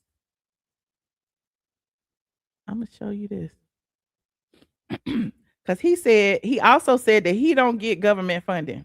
He does not get government funding. But does NASM get government funding? Because I don't know. Y'all know these people. I don't. I just, I just love the mess. Okay. So does NASM get government funding? Y'all let me know. Does NASM get government funding? The gays in here. I know y'all in here. Okay. So on NASM's website, they have the T.S. Madison Starter House, a bold vision for Black trans liberation. Okay. At NASM Inc., we believe in creating solutions that center community, restore dignity, and invest in the brilliance of Black trans lives. The T.S. Manhan Starter House is our latest commitment to that vision, an innovative housing initiative designed to support and empower Black trans women engaged in sex work. Okay. You said you're not a part of that community. You don't know. Well, it's on NASM, and look, they asking for donations on the NASM site. Become a stakeholder in liberation by supporting the T.S. Manhan Starter House. You're not just funding a project; you're investing in the liberation of trans. Okay, look, and then you click it. Where it go? Oh, you click it. It go over here to NASM. Hold on. You click it. It go over here to NASM. And then they asking for monthly donations. Somebody in Colorado gave $28 3 weeks ago. Look at that. So yeah, I was just, intrigued about, them being on the NASM website, but he doesn't take government funding. Well, who is giving the money? It's on a government funded website. Somebody said their 990s have not been updated since 2020. Ooh, who's 990? NASM? So NASM in on the grift? Lord, I don't know what's gonna happen. Yeah, Dominique got lots of. Oh, we ain't even got to Dominique yet, child. Dominique, hold on, we ain't even got there yet. I gotta stay one place at a time. Hold on, let me go back to Sandra. So so we went to NASM. Okay, so she also said, okay, the AJC should conduct a full investigation and ask T.S. Manhands to open the books to see where all these donations are going or where they went. Tasha K has also asked for a financial audit to prove where the money has gone. That's when T.S. Manhands got mad and was trying to cease and desist. Also, when T.S. Manhands starts to be exposed, he starts doxing people and playing victim, which is what he did to me. Now, the DL Whisperer was on his heels as well and was pulling documents on everything, the 501, the 990, the this, the that. And shout out to Tien for saying that. But the DL Whisperer was also pulling those documents as well and was about to expose T.S. Manhands. And then T.S. Manhands and Dominique actually went to their platforms and doxed the DL Whisperer, actually pulled his name. That's how we know his name is Naquan Palmer. Okay. Actually pulled where he lived, actually pulled his credit report. T.S. Manhands and Craig was over there on on their show reading the DL Whisperer's credit report and talking about his house and all kind of things. And the DL Whisperer crashed out and decided he was gonna pull up on TS Manhands, and then TS Manhands want to play victim. So it is interesting to see all of this come out, child. You can't win when you play dirty. Mm-mm. And it's gonna keep coming out, child. It is gonna keep coming out. Where the comments go? I can't see him. Hold on. It is going to keep coming out. Hold on. You said Dominique should take TS right with. Okay, look. I ain't even finished. Okay, so we was reporting on Dominique because Dominique just pled guilty last week for the fraud charge, the larceny, the stealing money, whatever they was charged with, whatever they say he did that shit. Okay, and so now he's scheduled to be sentenced in April. And so we talked about that in the last video. Now, people are pulling receipts about Dominique now, actually claiming that they was lying on him. Hold on. They were saying that they was lying on Dominique. Hold on. And apparently they wasn't. Where is it? Here it is right here. This is 20 minutes long. But he was saying in this video, let me see if I could get the summary. He was saying in this video right here that has been immortalized on YouTube and that he posted, that he streamed on his live about 6 months ago, that his court case was fraudulent. He said that they ain't have no proof. That's what he said. Okay. He said they ain't have no proof and that he was waiting on them. Hold on. You said the washer and dryer in there. Shout out to John Edwards. Thank you, friend. The washer and dryer might be over there, child. They is some scamming suckers, ain't they? Oh, they scamming. Hold on. He said wait a minute. What did he say? Where it go? Where the summary go, child? I gotta go back to the summary, child. Go back. He said, let's go to the see what he said about the court case. That's at 242. Let's see. I didn't do anything. They exist because for 2.5 years, the two black trans girls, there were no receipts that were submitted that were false because they were signed off by 3 individuals before it went to our fiscal sponsor. We never had any financial transaction device. We didn't have a debit card. We didn't have a bank account. The Okra Project was fiscally sponsored. The Okra Project was fiscally sponsored. No, I did not take any money. I was making almost $400,000 a year just for my jobs. You making $400,000 and there's some homeless transgenders out there. How are you in support? How can y'all support these men in wigs and they stealing from y'all? How can y'all be mad for black women for calling them out and call us transphobic and say that we hate the gays, but y'all hate yourselves? Y'all own people is stealing from y'all. How can this happen and y'all don't call out y'all people? What is it say? I know I don't owe people an explanation. I won't be lied on. And I also am very clear that niggas don't want honesty. Niggas like mess because I've never had this many people in my life.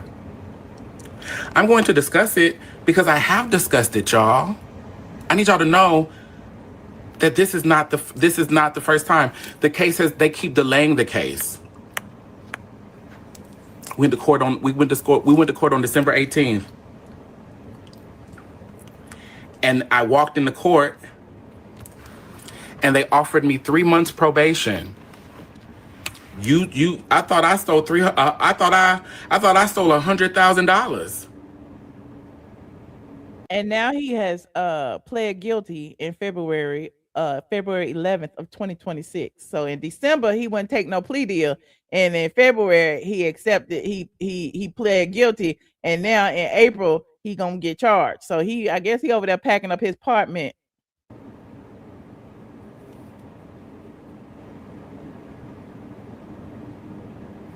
I was like, no, I'm not taking no fucking probation. I'm not doing that. That's ridiculous. Where's the evidence? Where's the forensic audit? I still haven't seen discovery. The gag is they claiming he took 100. He probably took more than that. I still haven't seen discovery.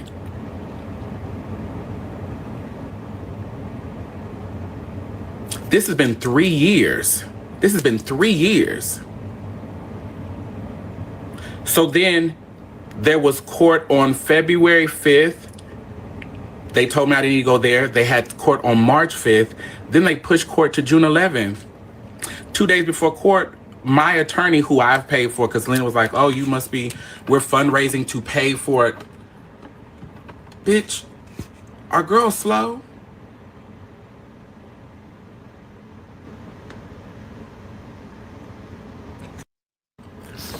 I received almost a $399,000 1099 form.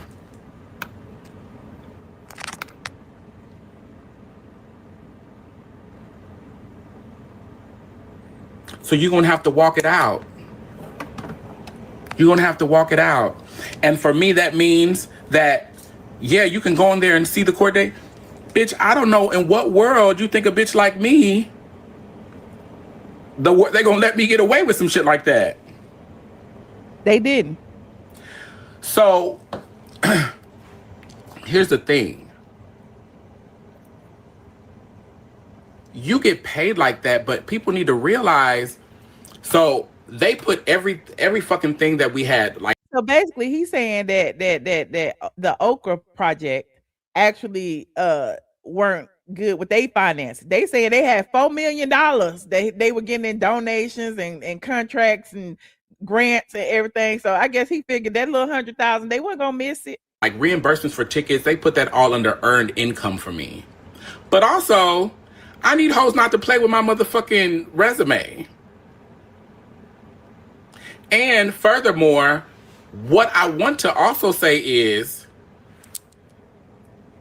what I did first was I gave all of them a raise. Gabrielle, I gave her Gabrielle's. I have a belief that as an executive director, the salaries of every staff member should be no more than 20%. I don't care about the state. Y'all can go watch the full video, but watch this right here. This right here told me that he was taking money. Hold on. Let me see this right here. I walked my whole staff in a Louis Vuitton and bought all of them bags. I spent $36,000 at Louis Vuitton in the middle of this shit. Where's my Louis at? But you got homeless transgender people who are dying of AIDS, transgender people who need medication who can't afford it, transgender people who need housing, and you up here bragging about going into Louis Vuitton and spending money on the staff. Y'all keep saying y'all can't see stuff, but this is shit that's been bothering me, y'all. And I'm not going. And I'm at this point we just twerking. But hold on, what is? And he was telling on himself. Is it my certificates, my appointments, my orders? I need to look at this. In store. Can y'all see this? This is what day is? Yeah, we see you spent $25,000 at Louis Vuitton, and we see boxes and all kind of shit in your background. You was not a $25,000 bag type of bitch. Is this January in store? Does this let me open it up? This was on. If you can spend that type of money in Louis Vuitton, you need to be living in a mansion. Look at all them boxes in the back. He obviously been packing to leave. Look at all these boxes in the back and all these clothes and stuff. I be looking at people's background. This order here. So y'all seen this? Y'all seen? Look at it. He spent $3,600 right there. He spent $17,000 down there. He's spending money in the Louis Vuitton store, and he's bragging, and he's working for a nonprofit. This is out of his mouth. This is out of his mouth. Seen this bag? I carry this bag. This was like the end of June. I spent $18,000 that day in Louis Vuitton and took these bitches in there because they was walking around with Michael Kors bags. And there's no shade to a Michael. And no, you're not shading people about their bag. And you got unhoused trans people who don't have a place to stay and still don't. And you taking a Kors bag. My point was, if I'm going to be a black, stopped. And then on October 29th, this shit happened to me. I walked in there that morning and they told me, they were like, we want to meet with you. I was like, oh, finally, we can have this conversation. I walked in and they had put this shit in front of a fucking grand jury. I had never been. Okay, as they should. As they should. You over there spending $17,000 in Louis Vuitton and you are working for a nonprofit. As they should call you to the carpet. What the hell? They can only count the 100,000. They can only account for that. They probably know you took $1 million. Okay, that's what I'm saying. This is a mess. Interviewed ever. Borealis knew about this because these bitches have been stalking me for years and fucking with me.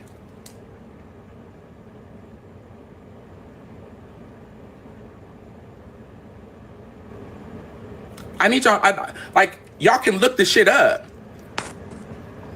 That's what and so I came here to say to the Okay, let me go to the starter house. The Starter House is a housing program for Black trans women it's based here in Atlanta, but it will be serving girls all across the country. And nobody lives there. Okay, the first person just moved in that y'all flew in for Orlando. And so. And y'all said he ain't got nothing to do with T.S. Manhands. They in this shit together. The same bitches I housed wanted me to be unhoused. I didn't have no team behind me. I walked across that stage behind my name. I don't work for an organization. Oh, that's the other thing. So somebody was in the comments talking about that's why they ask for donations. Bitch, I ain't never got on here and asked for no fucking donation. You a lie. We just saw the video of T.S. Manhands asking for donations and you was sitting right next to him. What do you mean you ain't never asked for no donations? That's a lie. You a goddamn lie. We ain't lying. Mm-mm. Uh-huh. That's a fucking lie. Aren't you the co-founder of the T.S. Manhands Starter House? Didn't we just watch a whole video where T.S. Manhands said, we need your funds. All of my friends, all of my celebrity friends, we need all of your money. Even though there's nobody living here, we need it. That's a lie.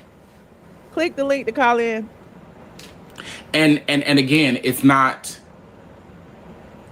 I'm not coming here to what's the word I want to say?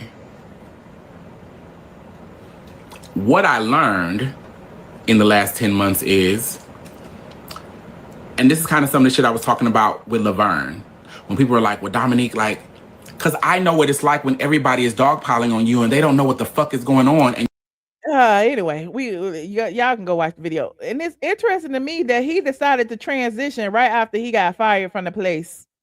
Okay, but within the past 2 years, he decided to transition. So he spent all of 45 years as a man. Hold on, where's Sandra post at? He spent all of 45 years as a man. And now he is where is he at? He spent 45 years as a man. Okay. And now he moved to Atlanta to start a new life. He came to Atlanta to start a new life, okay, after he was running around like this for 45 years, okay? So, I mean, it's just given that he feels like his life will be easier in jail with a wig on. That's what it gives me because he know he stole that money, okay? Anyway, moving on, like this video. Let me see who in the back. Who is in the back? Hello? Hello? You muted, Mike. Hey. Hey. What's going on, Michelle? ATLien, baby. Hey, Michelle, I've been watching these two clowns for the past couple of days or weeks since they've been on here, right? Uh-huh. And shout out to the Tasha K girl, lady. Shout out to but I just got a few things to say, because I did something on this stuff too, because my best friend was but you know what, Michelle, my thing is this: if they transgender, how can they be transgender? Because when I was coming up, they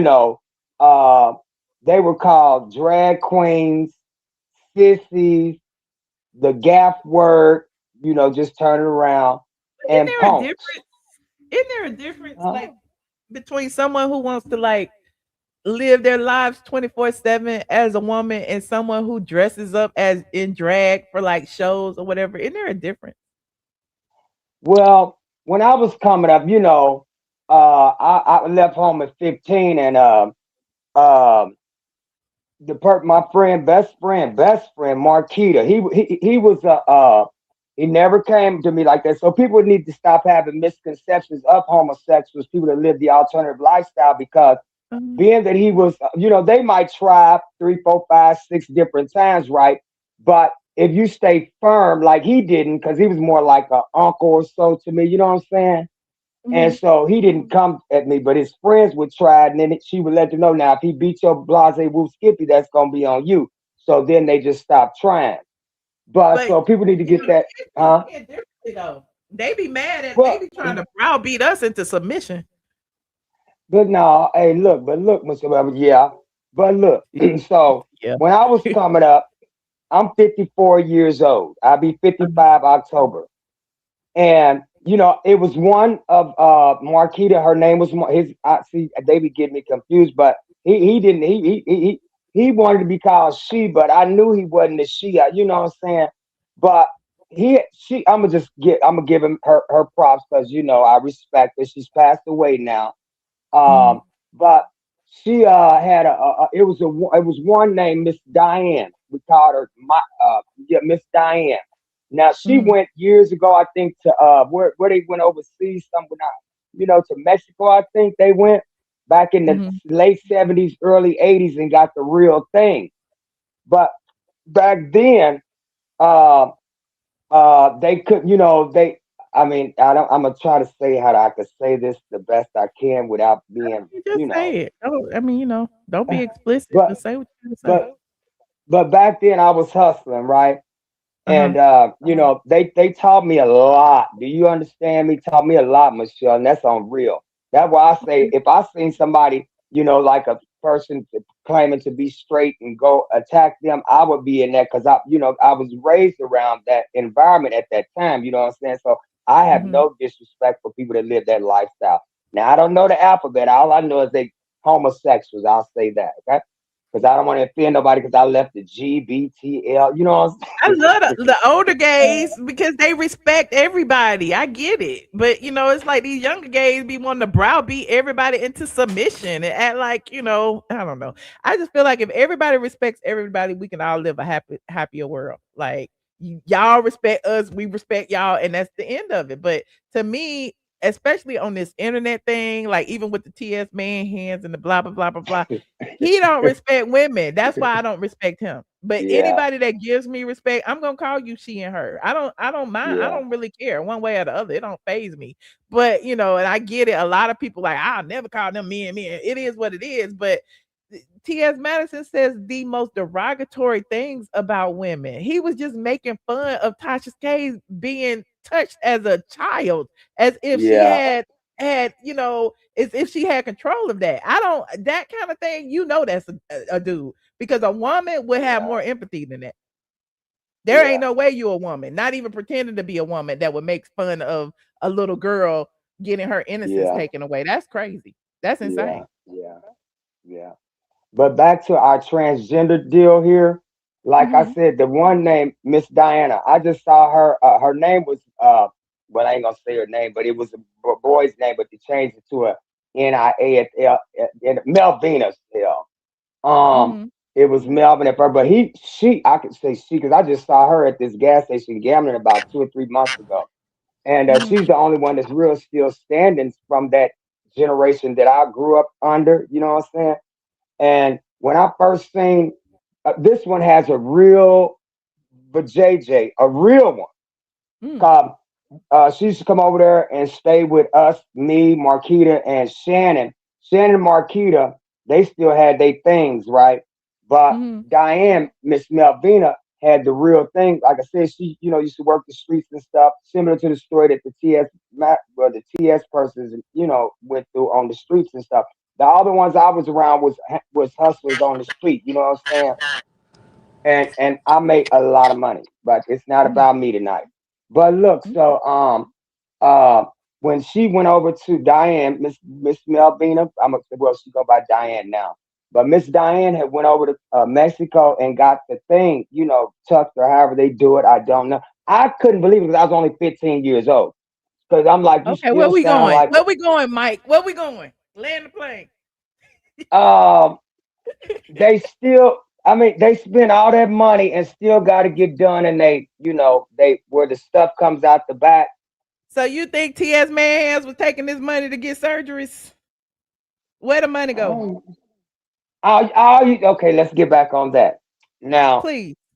from what I was listening to, this Dominique person, but like you played this clip tonight on the TS person.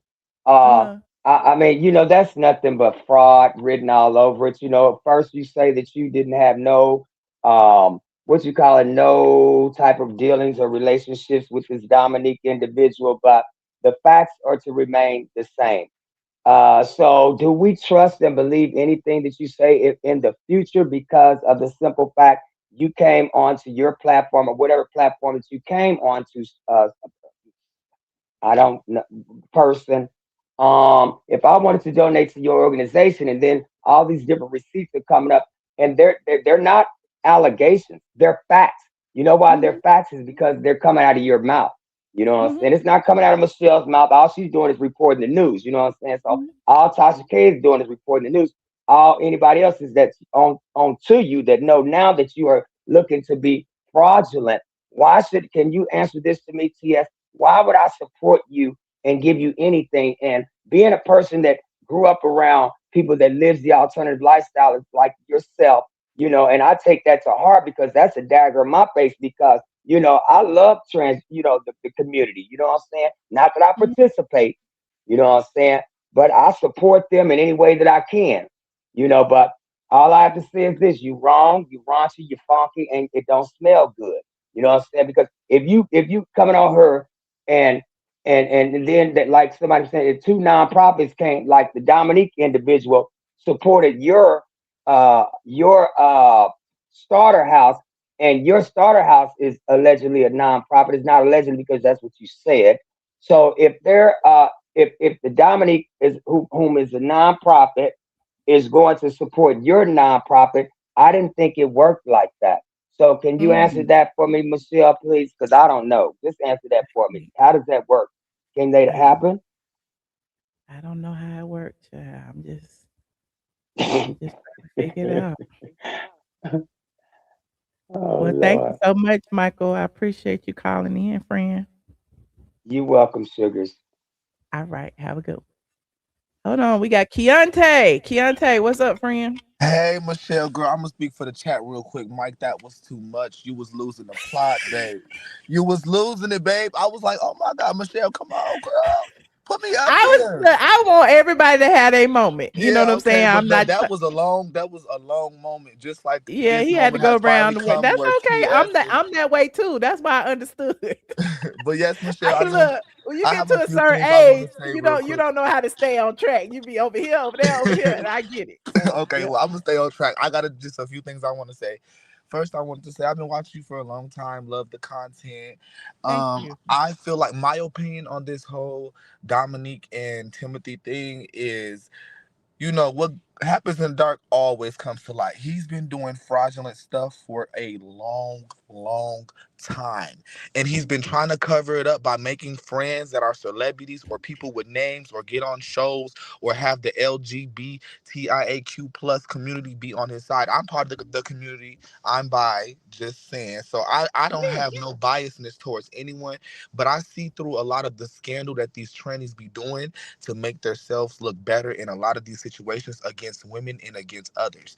Just like this DL Whisper situation, a lot of the media, they have been on these people's side, posting up like on their side, not posting all the facts. And I've literally only seen you and the other lady.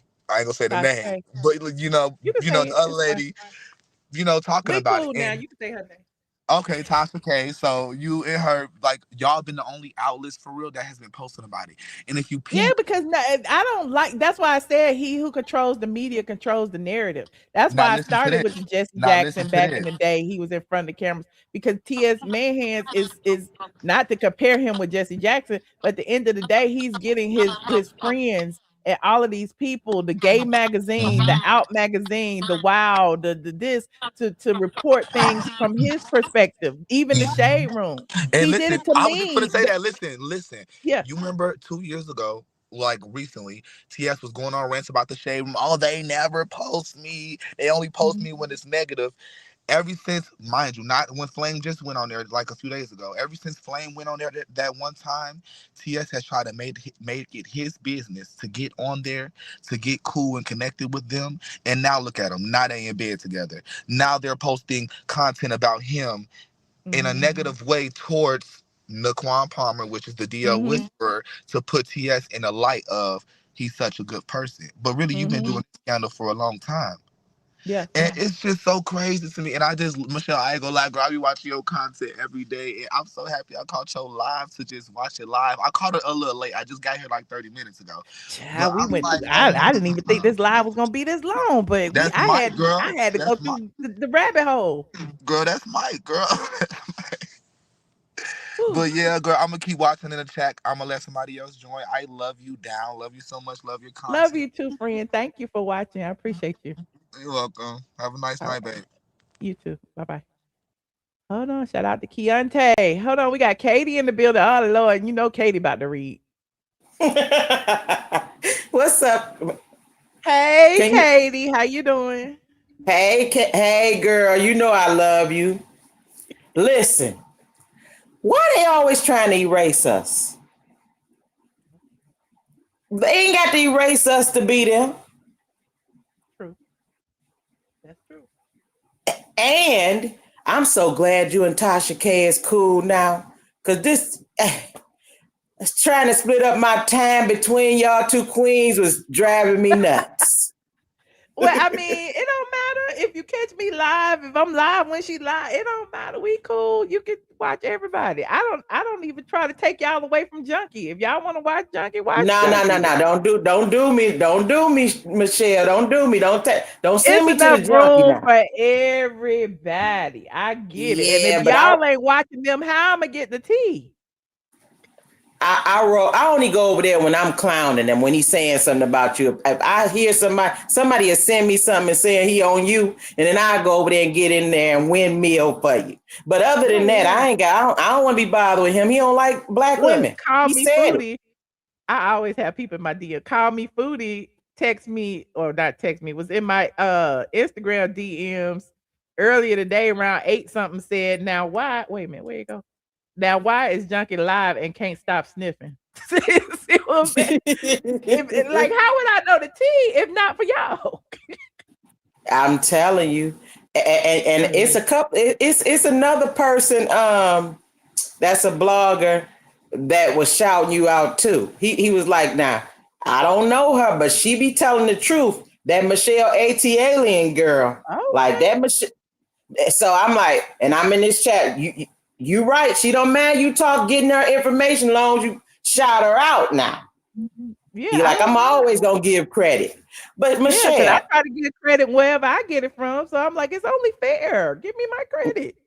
You always do. But this Kandi situation, Kandi really trying to step on Nene, I think. Nene getting credit. So now she out here in the public. This ain't really about her situation. Nene getting too much of a shine here. Oh no. Her information is kind of dead. About Nene these past couple of weeks. But my thing is, like, the press that she did, it was for nothing. What is it for? But don't they supposed to be coming out with Nene's and them trader thing?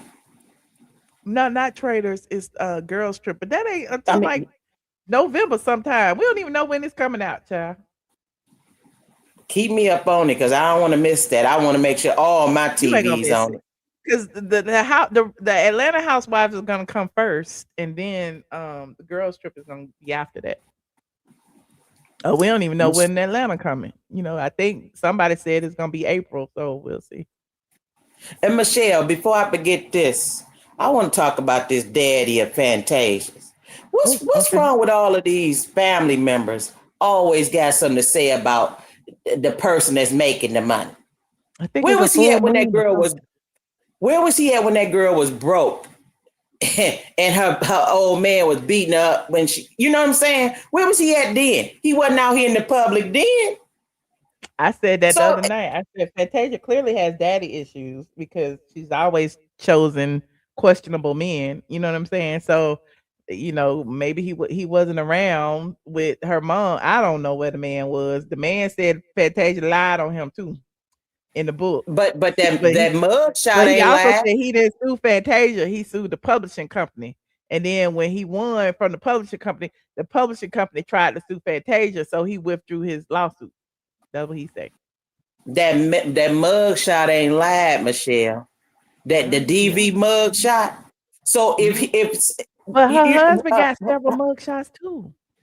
yeah, but what I'm saying is, and you said it better than me. So if you could jump in while I'm saying this, when you see your family going through that, you kind of pick the same people. You understand what I'm saying? Mm-hmm. Not the father 100%, but you normally she picking what she saw her mama go through.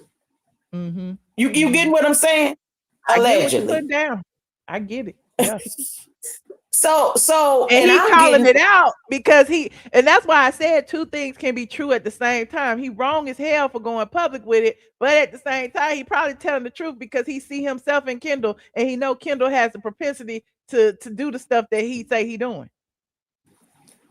I kind of believe that, but I also believe it ain't even about that part of it. I believe it's about him not being able to control her money. Look at Glorilla's sister brother, Brista. I thought, did they make up or something? I don't follow that. I know everybody's entertained or whatever, but did Glorilla and Glorilla make up? No, she said she done made $250,000 in the last couple of weeks. The Glorilla girl. There you have it. So I'm saying anytime these entitled people can't get none of the money part or the fame part or be out in the spotlight, they go to doing that type of stuff. It's people in my family I don't deal with, Michelle. When you cut people out of your life that don't bring you peace and ain't trying to do nothing, even if you're trying to help them out, this is what I'm getting from that father.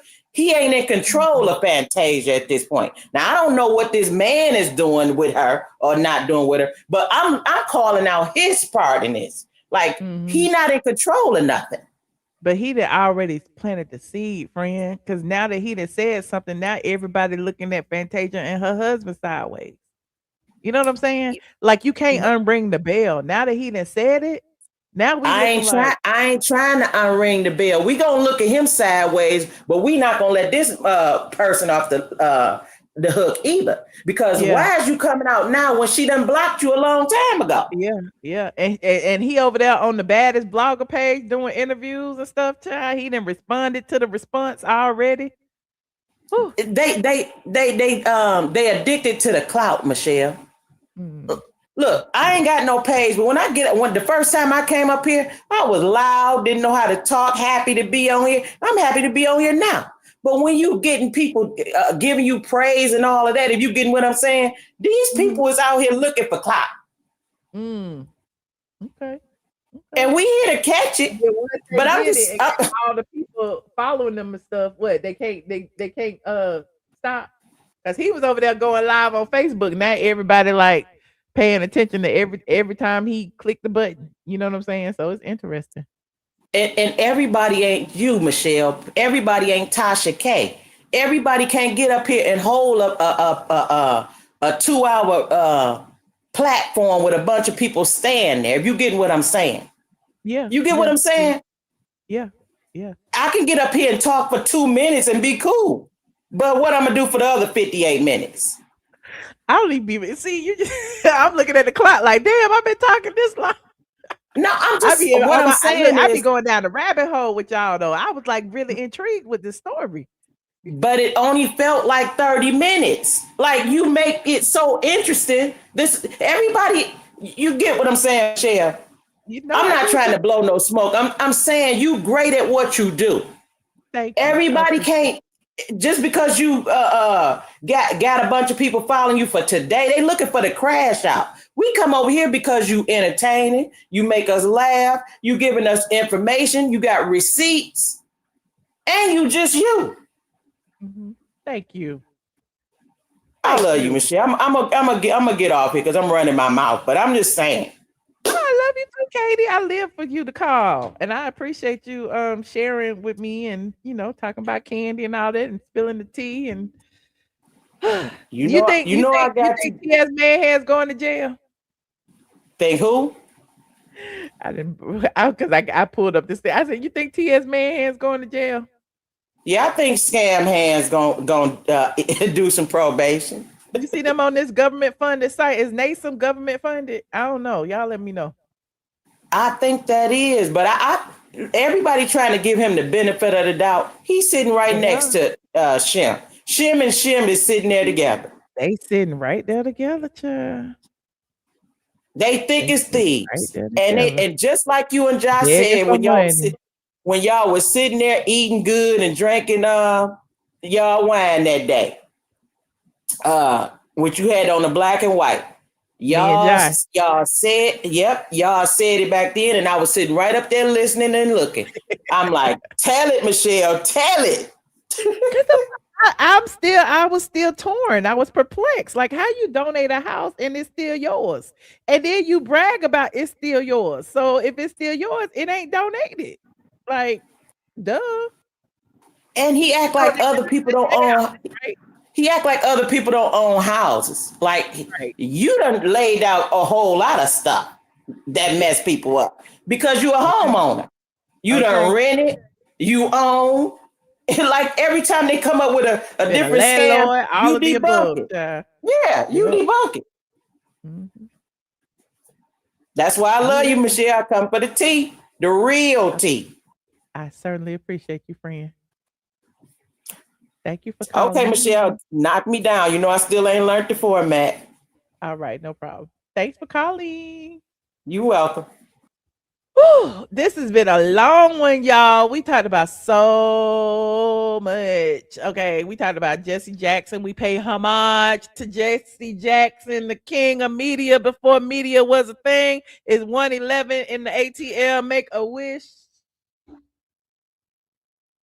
Okay, we pay homage to Jesse Jackson, and we also talked about Fantasia and her clapback and her daddy's clapback. We talked about Kandi Burruss's press tour, and we talked about T.S. Manhan's and his scamming co-founder of the T.S. Manhan Starter House, Dominique Morgan, and how they only had one person in that starter house all year after collecting over $250,000 in donations.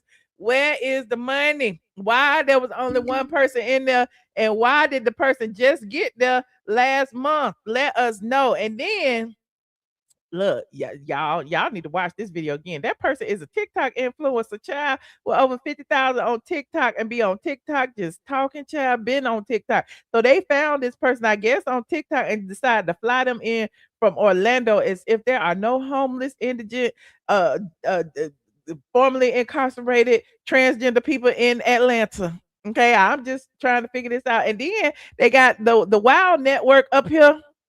They got the Wild Network up here recording it all. They're going to put it on TV, I guess. They're going to put it over there on the LGBTQ station while they stealing and scamming y'all money. Okay, so before Dominique pleads guilty, well, she already pled guilty, or he already pled guilty and is going to prison in April. Okay, before that happens, he over here with T.S. Manhan's recording a TV show. So that is very interesting. And he actually even told y'all that he on a TV show.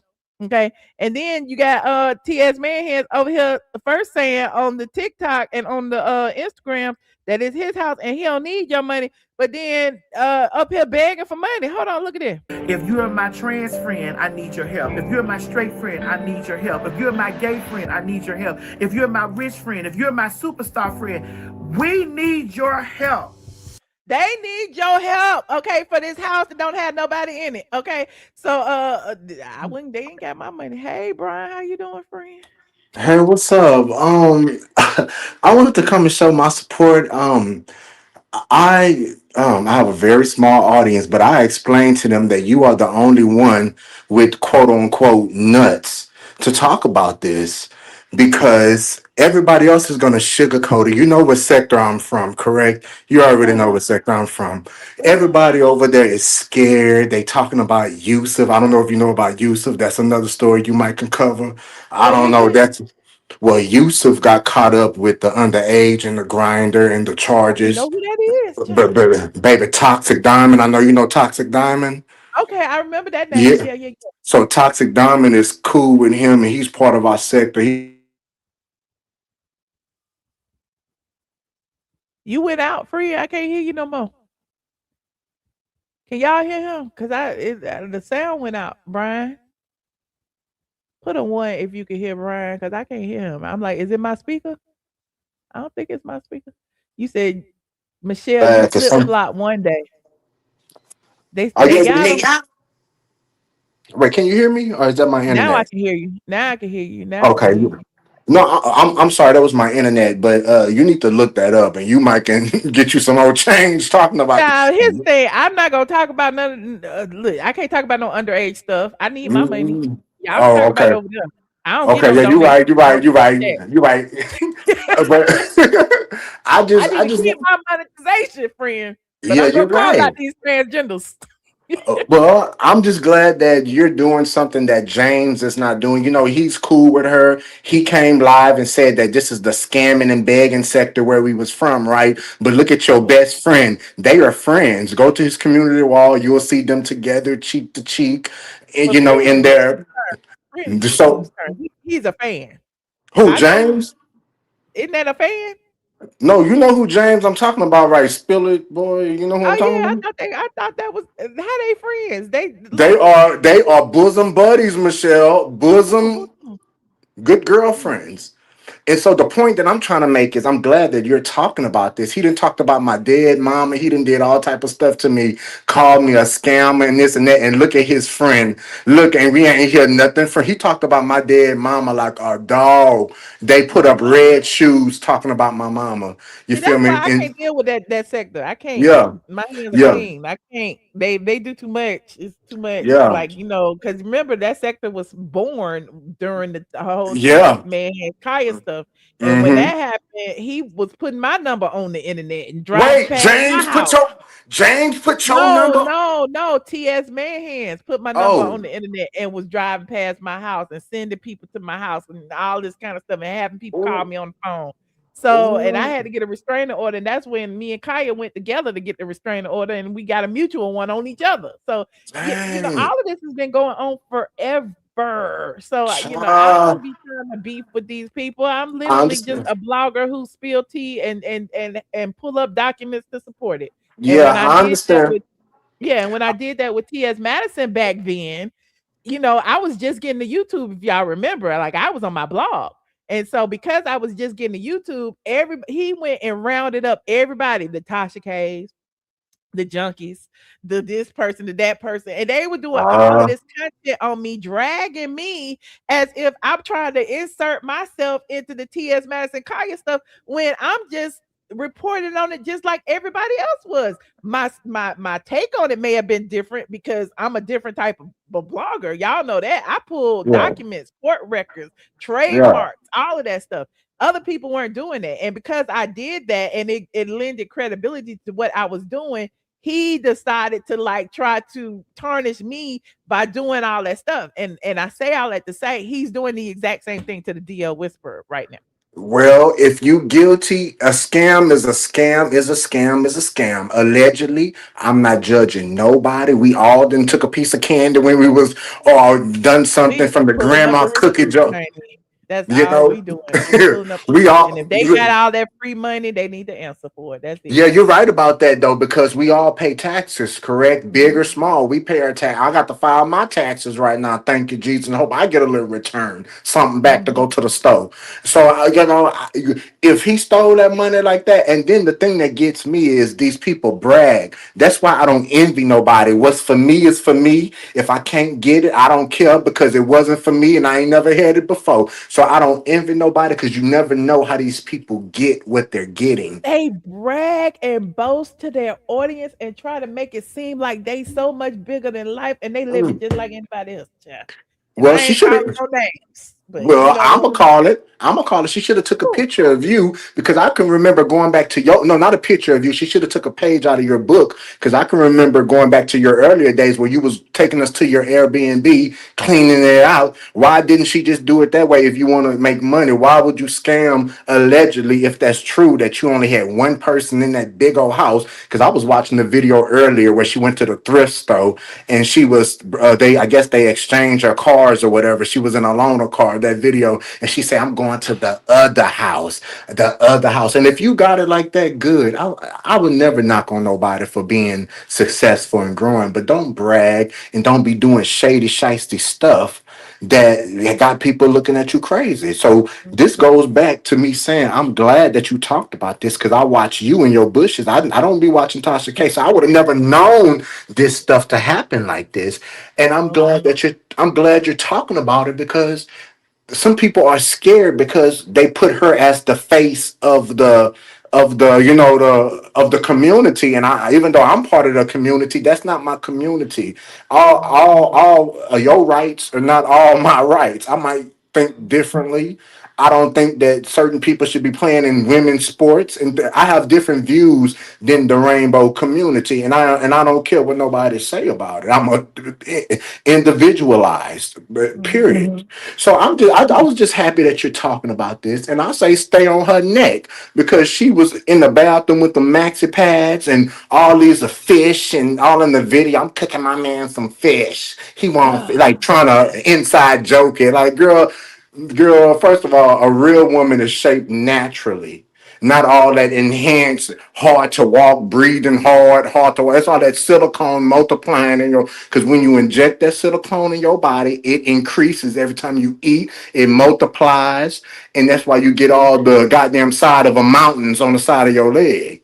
Okay, a mountain terrain on the side. You can go off roading on that woman's leg. But I ain't trying to bully and harass. I'm just saying don't do inside jokes. Don't sit up there and try to, you know what I'm saying, be like you all this and all that, and you sitting up there scamming and gooping the system. Because we all should be mad about this because we all pay taxes. So that's Okay. all I had to say. I'm glad, and shout out to James because he gonna respond to this, and I don't care if he get mad or not. Stay mad. Talk about it. I'm It's just calling you out. interesting to me because I've been putting my clips on TikTok lately because I wasn't, even though I've had TikTok for a while, I'm not really active over there. So I started Mhm. putting my clips on TikTok, and people been over there like dragging me because one of them got like 50,000 views in a day, and they was like, "TS ain't got nothing to do with this. Why you da da da da da da?" da?" And I'm like, how does he have nothing to do with it when they literally sit next to each other? They are Well, partners. let me ask you a They question. say they are So business, huh? I'm sorry to interrupt you. I'm so sorry for being rude. I'm still confused. So is that house she gave it to that lady or that man? So why is T.S. Madison being implicated if she gave that to that man, or do she He still have didn't some give type it nowhere. That's what I'm saying. They both say they're co-founders of this TS Manhan Starter House, right? organization? And And the house is the and the house is organization. still in TS Manhan's name. So it was not donated to anyone. And it has sat empty for over a year and a half. And they just got their first participant within the past 30, 60 days. And the first participant happens to be a TikToker. Please watch the replay. What? Please. I'm gonna have to go back, Michelle. I'm gonna have to go Please back and watch watch. the replay. I pulled all the I receipts, friend. will. I I'm even going. pulled the TikToker who live in the house now, child. So a TikToker that get paid thousands and thousands of dollars qualify for a charity where transitional housing is supposed to go. Listen, I don't know what Girl, that. Listen, and they flew her in from Orlando, child. and Please watch so the replay. oh, trust me, I am. And let me just say this. I just want to get clear before I drop down. I know you got to go, but I'm just saying. So you mean to tell me that so she still have ties to that house, and she been collecting money. That's the problem is that she's been collecting, and then the first guest is a TikToker. So she ain't. So she been And the first collecting. get the house was empty for a year. She collected $250,000 over the course of these 12 months, and You the house has fucking. been empty. No I'm one has serious. lived there. So And the AJC, that's the Atlanta scamming. Journal-Constitution, reported last month that TS Manhan's welcomed its first participant. So it's only one person who has ever lived there, and only one person living there now. Okay. So Now she please. collected $250,000 of tax money. So Well, where's I don't Donald know if it Trump was at? tax Now money where's or everybody at donation. now? Wait. I don't know if it was tax money or donations. Because they said Pure for Men donated. They said that NASM donated. And NASM is a government-funded organization. They say that Dominique Morgan donated. They say all these people donated. I don't know where the money came from. They say people been sending Child. donations to the website. I don't know. Oh, and can I say one more thing? This is juicy, Michelle. Yeah, This it is is. Look, why juicy. you think I've been talking about this for almost 3 hours and I'm about to go? Go ahead. Oh, well, I understand that. And I'm sorry. I hate that I always catch the last ends. I could Oh, just talk about this. But one more thing. Listen, I'm standing with Dr. Wendy. I don't listen, I'm standing with her because people were saying she was doing some extra performing on the reunion. I'm standing with Wendy. You talk about Dr. Wendy. I don't even talk about Potomac. How you gonna change the subject? I don't know Oh, nothing I'm about sorry. that Oh, lady. okay. Okay, well, bye, Michelle. Thank you so much. And I'm drinking out my Love you, cup, girl. I'm friend. drinking out my cup. Bye-bye. Bye. Not Brian about to change the subject. I don't talk about Potomac. I don't know nothing about that lady. Okay. Everybody in the chat though. Michelle don't even know. Michelle don't watch Dr. Wynn. I don't know nothing about Dr. Wynn. They said she stole some diamonds. She lost some diamonds and filed for insurance. I don't know nothing. That's all. But anyway, I appreciate each and every one of y'all for joining. I know it's Potomac. I'm in Atlanta, honey. If it ain't Atlanta on it, I don't know, honey. I'm really in these streets in Atlanta. You better ask about me. Google me if you haven't, straight from the A.com. Okay, if you are just getting here, go ahead and click that like button. Shout out to all of the callers tonight. Let me see.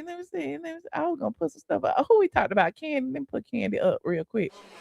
Hey, what's up, y'all? I am your girl, Kandi, and you watching straight from the A.com. Y'all know I ain't got no money. I'm not She's rich very like rich, honey. I'm not rich This like is you. a very rich bitch. She been in business way before I was in business. Okay. No, we came in business right. I was 2007. You've been in business. That's true. I've been in business. She's a very rich bitch. Well, she's just a bitch. Oh my God, I am not. She's not. Hey, what's up, y'all? I am your girl, Kandi. Hanging out with Straight from the A. I love you guys. I always visit the site. But I want to say I appreciate you coming to my lunch party here in Atlanta. And This is Tyler Perry, and if you want the truth, a lot of blogs don't tell the truth. StraightFromTheA.com. That's what you check out. And you love us, don't you? There you go. There you go.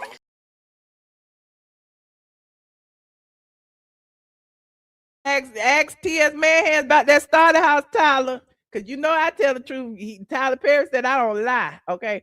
Anyway, I appreciate each and every one of y'all for joining me. If you're not subscribed, please subscribe. Please watch the replay. And I will see you guys on the next video. Go to sleep. It's late in Atlanta. Good night.